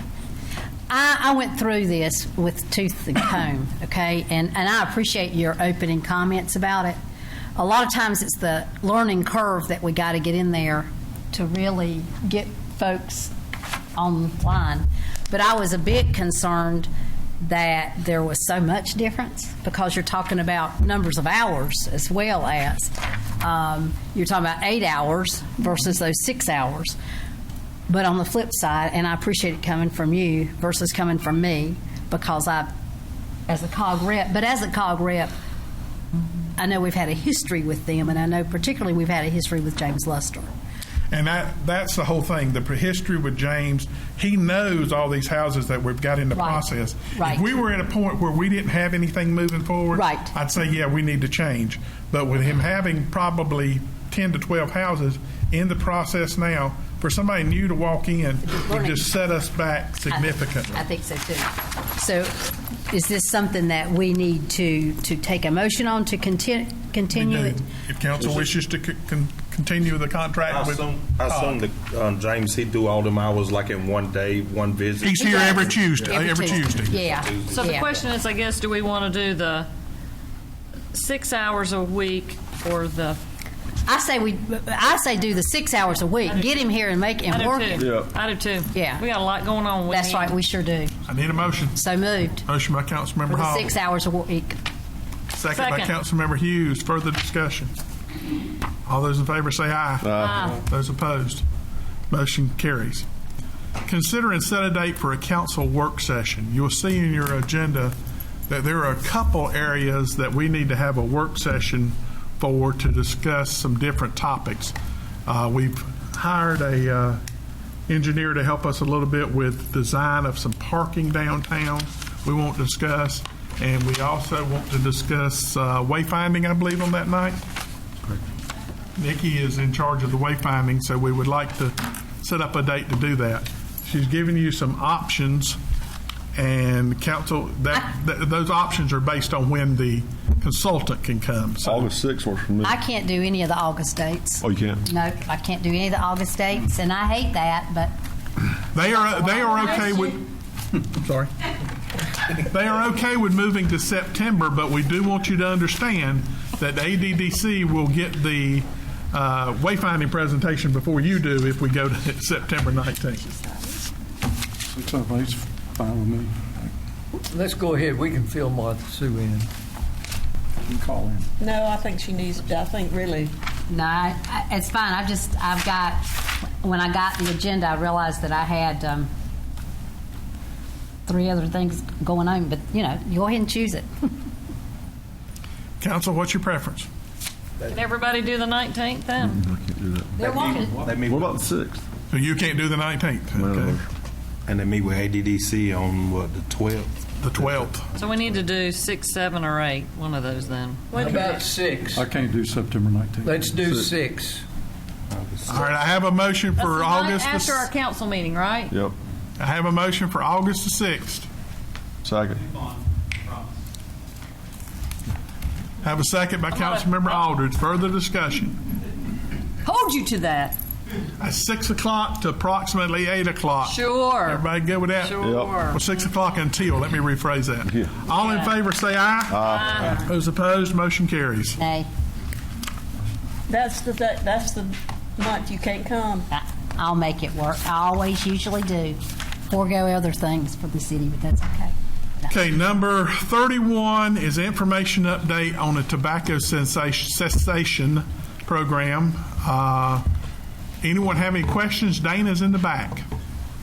I just want to It's tell her information. thank you and tell her, I'm so thrilled that after our last meeting, and Shirley, kudos to you for bringing that to us from the county health board. Dana got right on it, and I'm sorry I couldn't have been here at the meeting, but glad you all have got it and got it to us. I will say that part of what Dana has in here is, if you look at it, the health department presentation that Shirley got at her health meeting back in June. So that which we talked about at the last meeting, Dana has in here. So I just would like for us to look at this, and if you've not had time to look at what the county's wanting to do moving forward, please do. And I think strategically for 6 to 9 months. This is not something that's going to wham bam. Ms. Hughes asked for an item on opportunity zones. Ms. Hughes? I think everyone has at their seat a copy of the letter that the mayor has sent to our governor, Roy Cooper, regarding the opportunity zone census tracts. So 2 were submitted. They picked one. The one that they didn't pick was the Albemarle downtown historic tract. I believe, and I'd like other council members to share their thoughts, but I believe that we need to ask whoever. Is it the governor? Do we need to go to our federal representatives? We reached out to the former gentleman that handled this, and he told us no. Mark has reached out to the new one on the state level, and we've been told no. But I reached out to Richard Hudson's office, haven't heard back from him yet. But I was going to ask that same thing. Can they swap them? Right now, we've been keeping getting a no, but we're going to ask on the federal level too. I think, and besides him, let's see, you said Hudson and Burr. Wouldn't Richard Burr also be one that we could? And Tom Tillis as well, maybe. We can go to all three of them. I just thought we would start with our local first. But, and I think really, honestly, with Pfeiffer, and obviously it's our county seat, that we have got to, there's nothing, I hate to say this, but in politics, you can usually get something changed. So I think we just need to keep pushing and pushing and pushing to get that changed back to our second choice, which was the historic downtown. And there is a history of changing. They allowed Kannapolis to change one, and that's the reason we found out we wanted to try. Right. But Kannapolis was able to change it before the feds confirmed what they were going to approve. Okay. So they're saying now we can't, but if anybody can do it, it's got to be elected representative. Right. So I just appreciate staff's help, and I think we just going to have to keep hammering at that one, because I really think it's going to make a difference. Just hearing, the hotel, I think, is a concern across from the police department. I think that's a concern. I think we've got things, and obviously if our downtown is vibrant, then I think the business center and those other areas will come as well. So, question though, to Martha's, I'm glad Martha brought this up, but who can make that? We're at the stage of the game where it is right now. Is it the governor or is it the feds? I don't think it's the governor. I think it's the Department of Treasury is the one that certified these. So that's who I think the feds will have to go to help us if we can get it changed. The Secretary of the Treasury is the designed. Secretary of Treasury. So did I hear you correctly that the governor of North Carolina said what he picked the one he wanted? No, we asked for two, and he only gave us one of them. Now, we would have liked to have had two. They had 252 statewide. We asked for two, but we only got one of them. So we were asking, and it just turned out that we actually had somebody come forward now, wants to use the second one, and at that time, we only had somebody looking at the first one. So we would like to swap it now and see if we can get somewhere with the second one. So our first priority was approved. Right. The governor just approved the first priority. We had somebody looking at our first priority, and it turned out that they could not make it work. When we approved all this, the Opportunity Zone rules had never even been printed. In fact, Ms. Hall brought the rules to us from a COG meeting several weeks after this.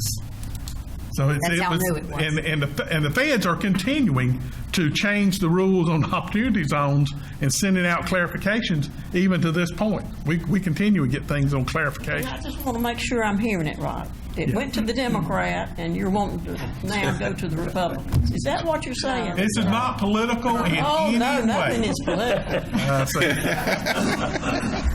All right, let's move on. You're doing it. Move on. Round the table, Mr. Ferris. One request of council to consider. Every year we adopt the capital improvements program for the city of Albemarle. Our assistant city manager, Nikki Hardy, is going to be leading that this year. At the same time, the mayor advised me that some comments from council were to try to clean it up or thin it out a little bit, maybe focus it a little bit more. So one of the things that I think we'd like some clarification or like to request council to consider before we start the process is maybe increasing the threshold for what goes on to the CIP. When we first established the CIP, probably back in the late 90s, we had a threshold of $25,000. Well, we've gotten to the point where that encompasses daily use vehicles, and that's routine for us. So it's been bumped up to, council changed it several years back. Again, it's probably been 10, 12 years to $40,000.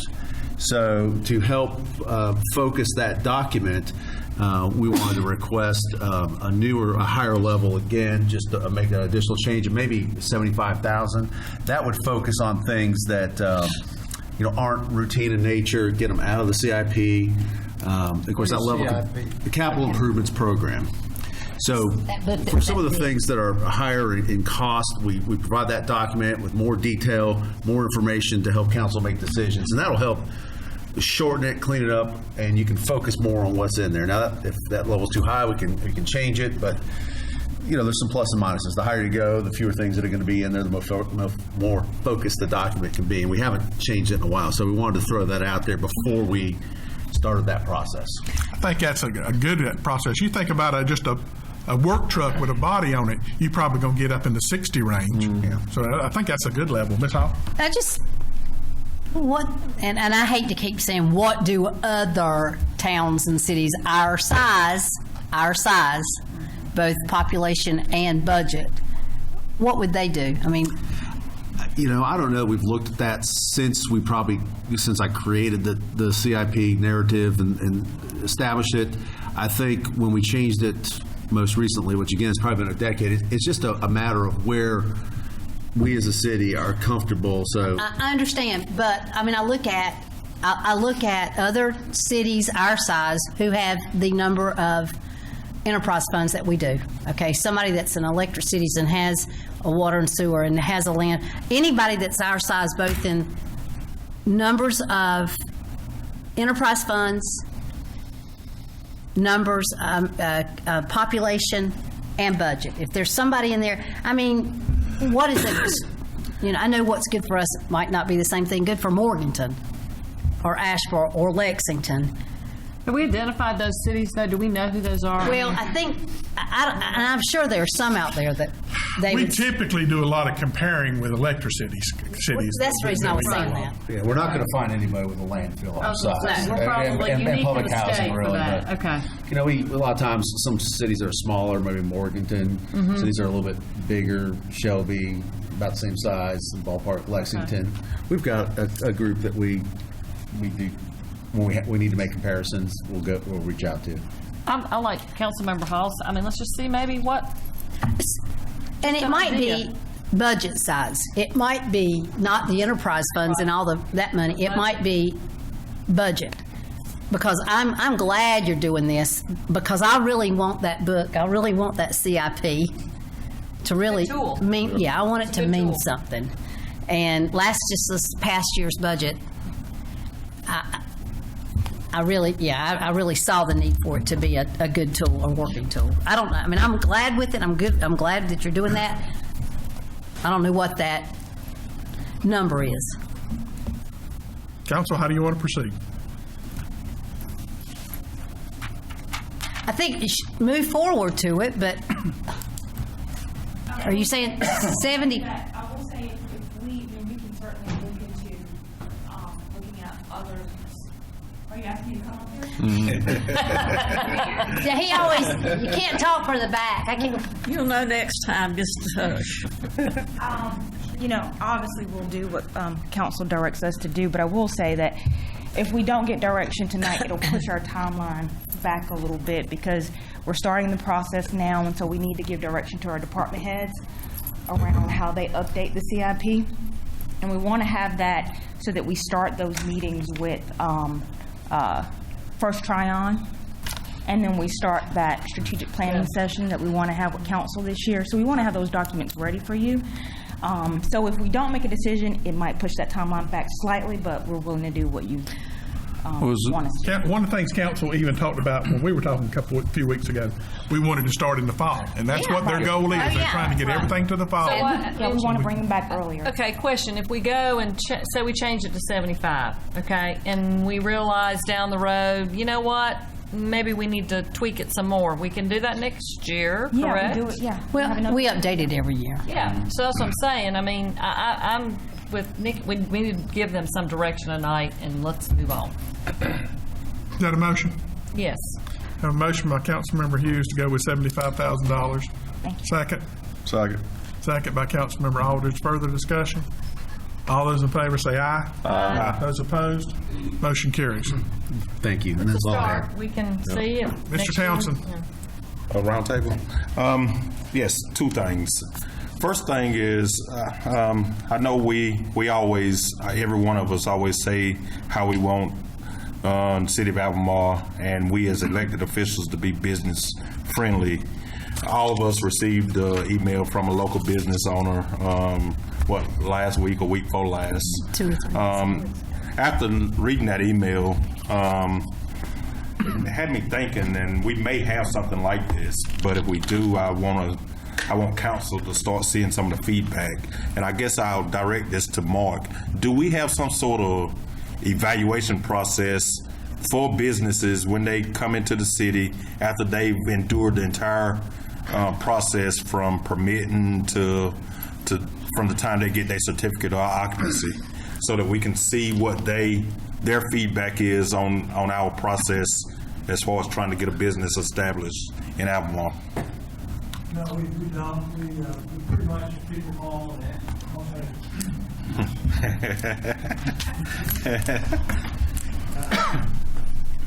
no, we don't have a process for that. We pretty much, it's if someone complains about something, then we check into it and facilitate. I would love to have an extra staff person to help me. And I understand that. And it's not only just for when somebody complains, but it's also so that we'll know what's working and what's not working. We do have a little something that Michael can share that Actually, with you. I'm glad you brought that up. It just hadn't even occurred to me. I hadn't thought about it in a while.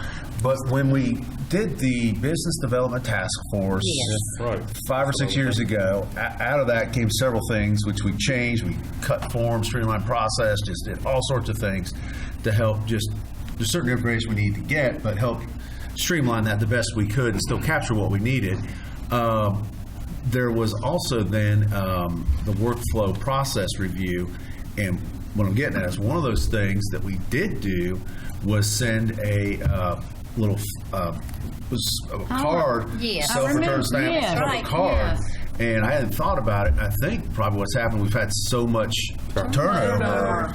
That's one of those things that never got relayed. So, yeah, I think we may have some cards that we can send out, and it's after the process is done. And I think we've actually been sharing those with council, and somewhere just with all the changes that have occurred citywide. Yeah, so we can get that reinstituted. Was that planning and zoning? Was that? I think it did go out through there. I think so too. Like when a certificate of occupancy or coordination, when there was some final step in the process. I'll get with. I mean, it was well before Kevin's time or Jay's time or Ellie's time, anybody in there. So, well, we've got one person that's been there long enough, so I'm not sure what that level of involvement was in the process. But we'll get together and I'll find out, because that would work fairly well. I appreciate that. I good question. I'm done with you. I'm done with you. Oh, good. Last night, I didn't mean it like that. Last but not least, and I've asked this in previous years and several times. At some point in time, we need to reconsider about possibly getting some cameras added to the entrances and exits at the public housing unit. Every year we always have, at least on one occasion, always have at least one or two unfortunate incidents where I think those cameras will be beneficial.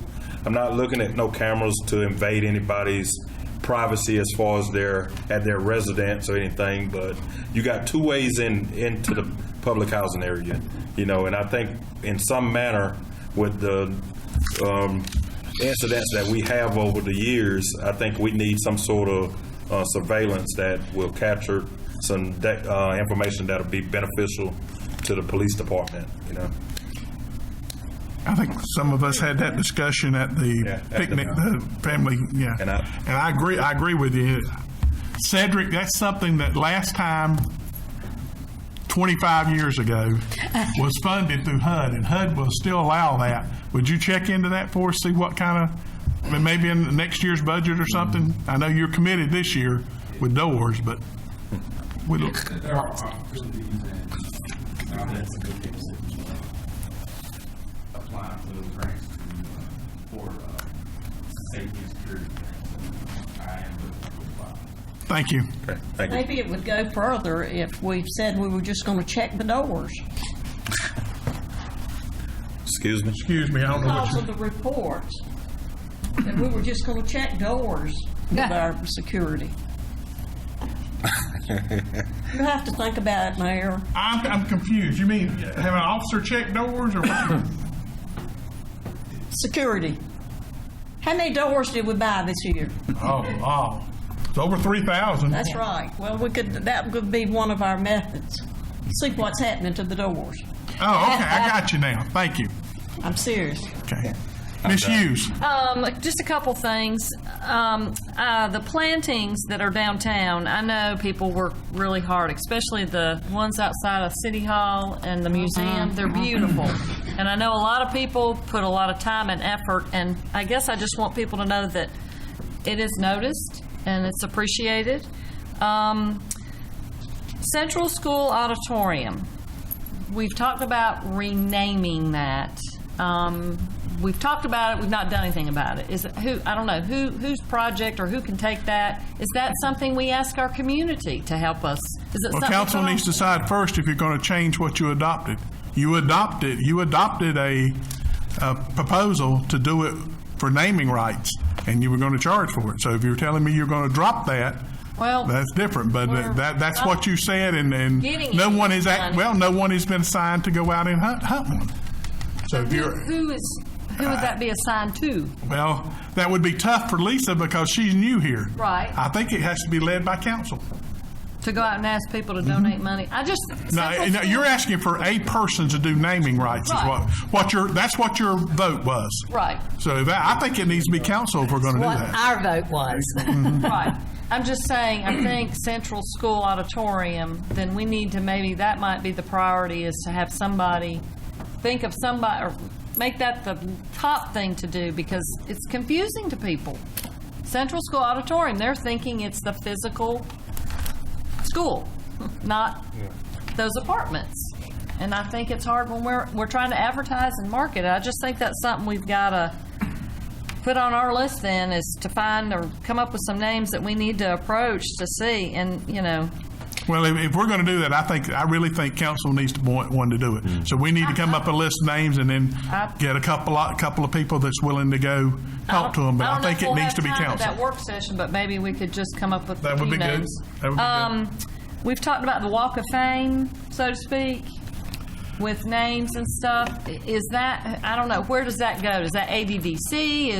Where does that fall? I don't know that that's ever gone anywhere, because there was discussion about a mural. Right. And then there was discussion about we shouldn't be honoring anybody that had, there's been too much discussion. Right. First of all, council needs to come up with what the criteria is before anything can be done. Right.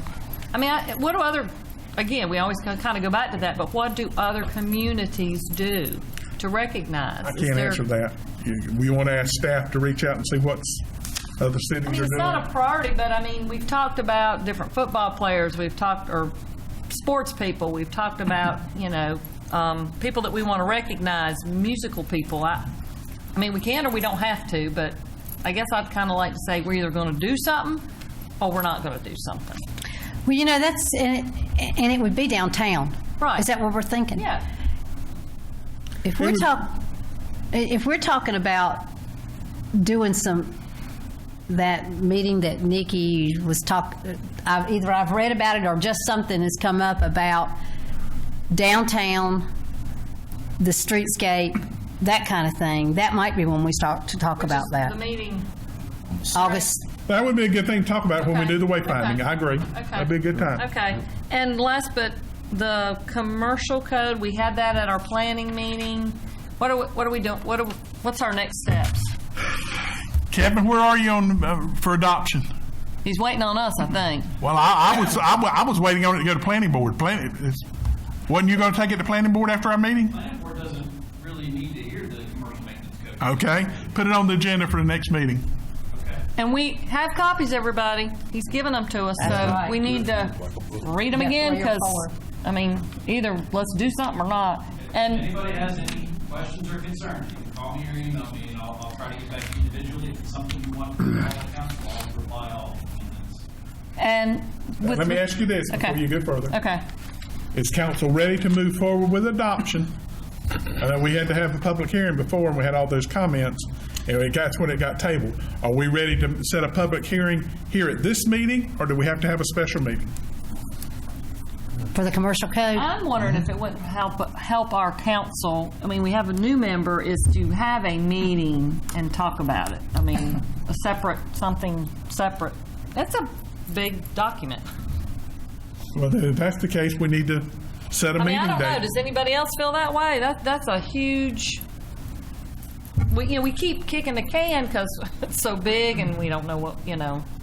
And we know it's going to cost, and we know that there's a lot of right. So I mean, if we don't want to do it now, and we'll at least give some direction to staff to say, okay, we're going to put it on the shelf for 2 years, or it's one of those things that just kind of. We've told everybody we're going to do it. Okay. We need to move forward. Okay. I really thought it was going to planning board, or I would have already asked them. Okay. I thought it was going to planning board before it got done. So do we need to have a work session on it to go over it, to talk about it? Are you wanting a work session, or are you wanting? Or you want a public hearing?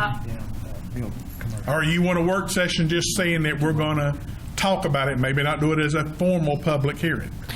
Here's the thing. I expect that it's been so long since we've talked about it.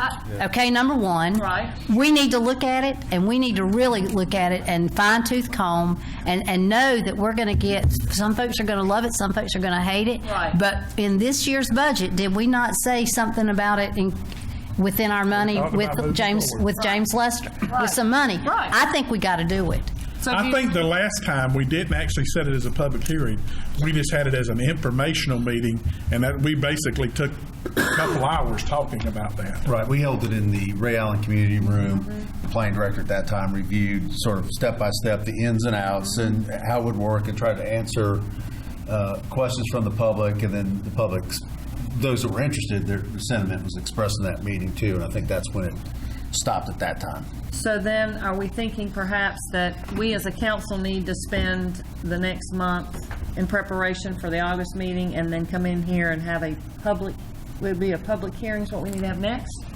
I think you should do if you're going to do a hearing to let people talk, rather than do a public hearing, I think you should do it as an informational meeting. Okay. And just have it in the community room. Okay. And let Kevin make the presentation. Okay. And let's sit there and give everybody a chance to comment on them. Okay. A lot of people will not come up here and want to stand up in front of them. I think that's I think that's a more informal meeting. We give them a chance to talk. I just think we need to do something. Okay.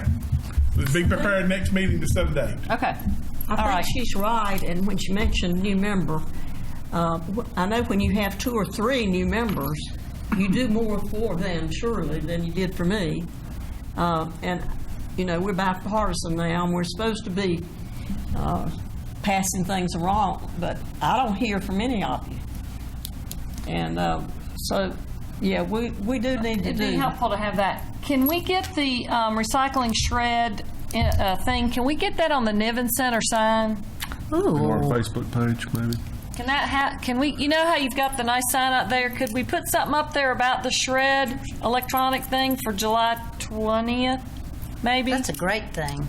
So many people drive by there. Staff on vacation, but I'll see what I can do. Because it just gives a lot of publicity, but also maybe on Facebook. Yep.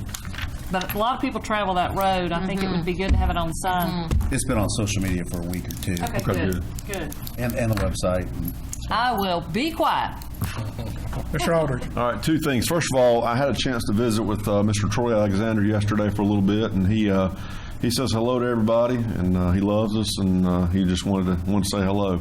Second thing is I've got a request, and it's a little bit of an awkward situation because there's some people in the community.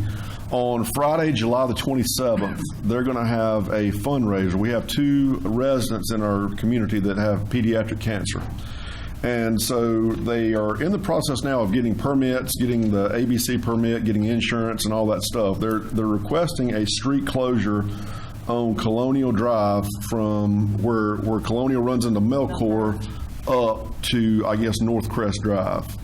So the only thing I'm asking, and again, I've talked to several of these people that are in charge of this thing, tell them, hey, give me the information. And they've got crazy schedules right now. They haven't been able to do that. So I don't know if it's going to be from 7 to 11. That's when it's the event's from 7 to 11. They're asking to close the street between Melcor and North Crest, and they're going to provide the insurance. And so I guess what I'm asking is council comfortable moving forward and granting this permit pending, provided they have all the documentations they need? I'm good with it. We just need some paperwork. I mean, if they'll bring us the paperwork, I'm fine with it. Okay. It's only one block, so nobody's going out of the way really to get to their house. Yeah, they're going to have a band. I think UR Bank sponsoring the band, and so it's going to be a kind of a big deal. But I think What's the date? Friday, July the 26th. Okay. Council, if you're agreeable with it, I'd entertain a motion. So moved. Second. Great. Motion by Councilmember Hughes, second by Councilmember Hall. Further discussion. All those in favor say aye. Aye. Those opposed, motion carries. I certainly agree with Bill on that, but I think sometime or rather we're going to have to get involved with the medical people. The bills that they are putting out on some people that just throws them into bankruptcy. Yeah, that's your insurance people. And we can start anywhere we need to, but we're going to have to face that problem. Yeah. Well, thank you. That's it. Can I ask that whoever the contact is, reach out to Parks and Recreation to fill out the permit and give us the information we do need just to make sure it's safe and covered and they're got ABC permits and that kind of thing? Yeah, he was going to Raleigh to get that. Okay, thank you. Thank you. Ms. Hall? Number one, thanks to Mark for getting us a sign above the sign down at the business park. I have been seeing quite a number of folks at the Tree Challenge, Carolina Tree Challenge. I've seen many folks and many posts about how folks are loving that, and I think they're just doing a great job. I would encourage, if anybody on council has not done that yet, that you need to do it. The mayor went through it. The mayor went. I got pictures. The mayor went through 2 of them out of the 5. Lisa went through those 2, and I went through those 2. So listen, if the 3 of us can do it, everybody needs to. So well. You know, if you want a 78-year-old woman to pay for the doctor bill. Well, maybe not. No, but it was great, and there's a lot of folks who are going through it, and a lot of good comments. And if anything else, the comments that I have seen routinely is that Stanley County ought to be happy that we have it. And you know what? The city of Albemarle, we are thrilled we've got it, and that it was a long time coming. So thanks to staff for your due diligence in pushing and pulling and getting it done. I'm thrilled. Not so much. I mean, we're going to get some money out of it, but it's putting Albemarle here, and people are loving it. What's the status on the nonpartisan stuff, David? Or whoever? Is it David or is it? Yeah. I still need to get that to Michael. I have not got that to Michael yet. I need to get that to him. If you want to put it on the next time, that's fine. What are you talking about? Whatever the next step we're supposed to do. I think whatever the next step was to do. We actually need it for council to read before we do anything. Correct. It'll just be on for information if we get it, because you have to set the public hearing now. And I'm just asking, and I think I know the answer to this, but our water issue is all fixed now. Is that right? All solved. All solved. All water issue is solved. Yay. And just to keep everybody on the up and up, Lisa may have to help me with this, but that committee that was formed for downtown activities, can't even remember what it's called. Events committee. What? Events committee. Events committee that Dexter and Bill Aldridge and I sit on. I ask that we have an update because there's a big event planned for the last week in October, and you all saw an update from Lisa. The fall festival, like we've been doing for a long time, the trick-or-treat thing will be on October 24th. There's been some talk about doing something on Friday night and doing something on Saturday and Saturday night. There's been a lot of outside issues that have come about that have taken away some of our excitement on those 3 days. So we're having a meeting, and I am going to say to each person on council, even though Bill and Dexter and I are the council members on this committee, we are having a meeting Tuesday the 16th at 6 o'clock. 6:30 at Market Station. And I would just invite anybody that wanted to come and hear to be involved about how we're going to make this really something moving forward. I will tell you. I don't have a bit of problem with them all coming, but you cannot make any decision that night if you do ask more than 3. Then I will strike that, then don't come. I will tell you this. I will just encourage, it might be, and I hate to say this, I do not want to be a part of something that is going to fail because we don't have enough support, okay? And Lisa made a comment, this is not her problem. I mean, Lisa, this is not throwing down on Lisa, okay? People attending those meetings have not been the same people every month.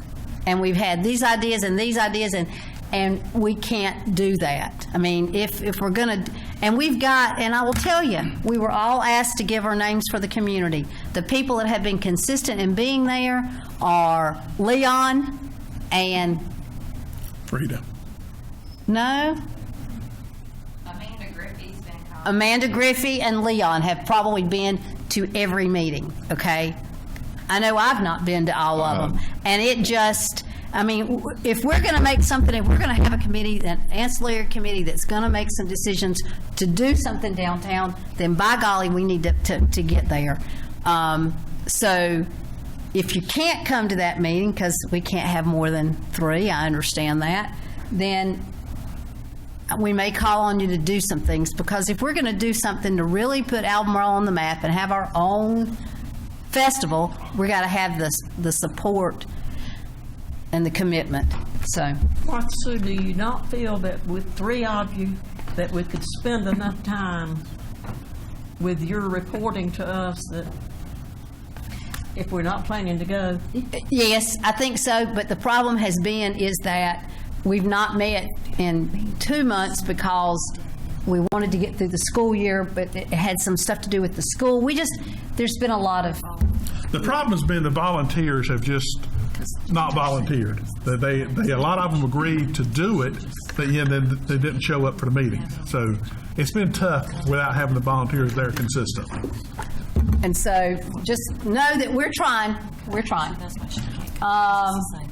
And the last thing, and I may steal Dr. Bramlett's thunder. Are you going to talk about next week? How much thunder tonight? At the 18th? You go ahead. There's going to be movie night at Central Auditorium, and that is next Thursday, July 18th. And there's some... Huh? That's at Market Station. It's not at Central Auditorium. It's not at Central Auditorium. That's our outside movie. No, this is the ones this with is the History James Center. Cotton. The James Cotton with... Yeah. That's not the date then. No. It is the 18th. It is the 18th. Because I got an email on it today. There are posters all over town. Yes. Okay, you're right. I'm sorry. So back then to the 18th at Central Auditorium. Outdoor movie that evening as well. Oh no, really? Parks and Recreation is? Again, the arts count, we just wish we could. Then there's 2 things going on that night. Okay, I think I will hush now too. Mr. Whitley? No, it's 15 till 10. Mr. Bramlett? I wasn't going to do this, but I've got to ask, why do we have that committee? We have ADDC. ADDC is not looking to expand their committees because the state Main Street told us not to expand any more committees with ADDC. But the point is, part of what is their reason for being, I've been working on downtown for 30-some years. And I just read a summary written by a stranger about how poor our downtown looked. I don't think you realize how our downtown affects all economic development in the city and Stanley County. Yes, it does. Because the mental image these site people take away with them when they come here, if they come here, is what Albemarle looks like. We just lost our last clothing store. We've got bunches of empty buildings all over town. And I've got to say, we've got to do something. if we're going to and we can't depend on Pfeiffer, that's 2 years away, to do it. I don't know what we're doing to recruit individual businesses downtown. Enough of that. Last night, I had dinner at El Ranchito, and Pat and I were sitting there, and the whole central section all of a sudden filled up with men that I had never seen before. And we counted. There were well over 40 of them. Well, you know me. I had to go ask them, who are you? and using the famous opening line, you're not from around here, are you? And it turned out they were telling me that they were here. These were people who made model ships, and they put them on ponds, and they remote control. They shot at them, and they were doing this in Oakboro. But there's no motel in Oakboro, so they were staying here. At 9:10 this evening, I got a message from my son in Kennesaw, Georgia, who said, the group that you saw at El Ranchito was the International Radio Control Warship Combat Club. Oh, my God. Now, they were from Michigan, Colorado, Pennsylvania. They told me where they were all from. I bet we didn't even know that we had that group here. And we've got some things, I swear, we got so much stuff that happens here just because we didn't do anything to get them here. They just find us. I wonder what could happen if we actually went out and found them. I wonder how many contacts we make with things like this to bring them in here. They're going to meet somewhere. Hundreds, thousands of groups like that. They're meeting somewhere. And that's enough. Shirley? Ms. Louder? I would say, Chris, that you just said for the first time that Pfeiffer can't do it all, and I've never heard anything at our meetings and downtown and everywhere we go that Pfeiffer was going to do everything for us. We've talked about it, and talked about it is all we talk about, and maybe not tonight. But we spend so much time buying property and doing all that, and we've got a mall that everybody's left except Belk. And I still haven't heard of anything that we're going to try to do to save our mall. Every store is gone from there. And Belk is not going to stay. Yeah, Aldridge, it is. Hibbett's you gone? just didn't know about it. Hibbett's moved. Is it? But we've got to look forward, like Chris just said. Pfeiffer can't do it all. That's a good example of how we're spending our time. Do we know anything about that? Or have you looked into it? Or have we looked into it?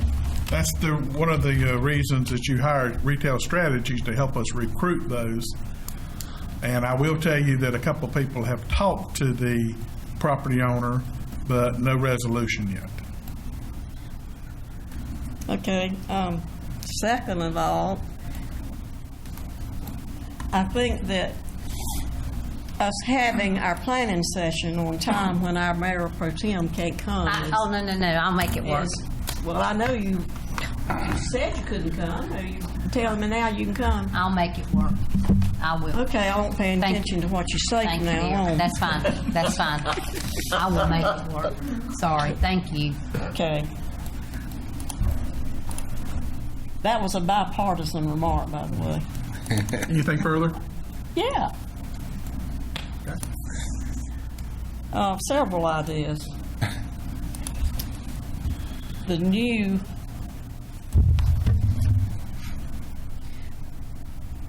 thing that you did, writing an article in the paper about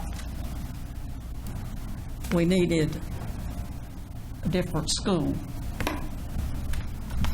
We haven't discussed it in our meetings. We're talking about consolidated high school. It hasn't been mentioned in our meetings, and the reason it hasn't is it's not our business. we have a school board that's elected to hear those types of comments, and it makes us look like council people that we're all for that, and that didn't happen. We haven't even talked about it 6 months that I've been here. School board is supposed to do all that. Not the county commissioners, not us. So when we get a comment in the paper that way, it looks as if it's the council. And I know that I've Ms. Louder, it didn't come from this council, it came from me. And But I you have are the the right to say mayor. anything I want to say. If you don't like it, I'm sorry. Well, The article was written by the gentleman sitting in the front row. He contacted me to make some comments. I made some comments. well, you are representing this council. I represent 16,000 too. They may not all agree with me.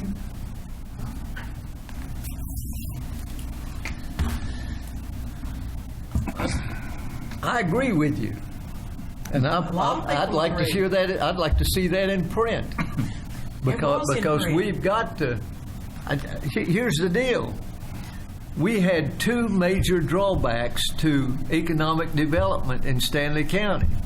One was internet service and the other was schools. We got the internet service. I got my gig the other day. Now, we've got problems with our schools. And every day, just about, something comes up that has an effect, that's cause and effect. Schools, this, that. We have got to get our schools improved. Amen. And Shirley, we did meet with the school board. We did meet with the school board and the staff not too long after I came on council, and we got nowhere. But when you've got kids who live down at the community college being bused all the way out to West, and who was it said here tonight? Bill, somebody was talking about kids who behind Whispering Pines being bused to North Stanley. We got a problem. We got a major issue here. And you will never have 4 small, great high schools. There is no way on God's green earth you can do that, because you can't have the programs and the offerings, the APs and the languages and the math and that sort of thing. You can't do that with 4 small high schools. Now, Chris, if you want to publish that's fine. I said it. That's Chris talk. That's this Chris talking. But we've got to get on that somehow or another as citizens. We certainly do. But we don't design it. And that's what. Well, we may have to. We've got to make the suggestions as to what needs to be done. I haven't seen anything coming out of the school board that would tell me they know what needs to be done to build good high schools in Stanley County. I haven't seen anything. That's still the avenue we have to go. People say that. No, I about agree city with council. that is the way, yes, I agree with People that. say that about the city council, and we all work hard to do whatever we're supposed to do, but Anything further, Ms. Louder? not a thing. I'll entertain a motion. We go into closed session pursuant to North Carolina General Statute 143, 318, 11A, 1, 3, 5, and 6 to prevent disclosure of information that is privileged or confidential pursuant to the law of this state, Nance versus City of Albemarle, real estate, and personnel. So moved. Motion by Councilmember Hall. Second. Second by Councilmember Bramlett. All in favor, say aye.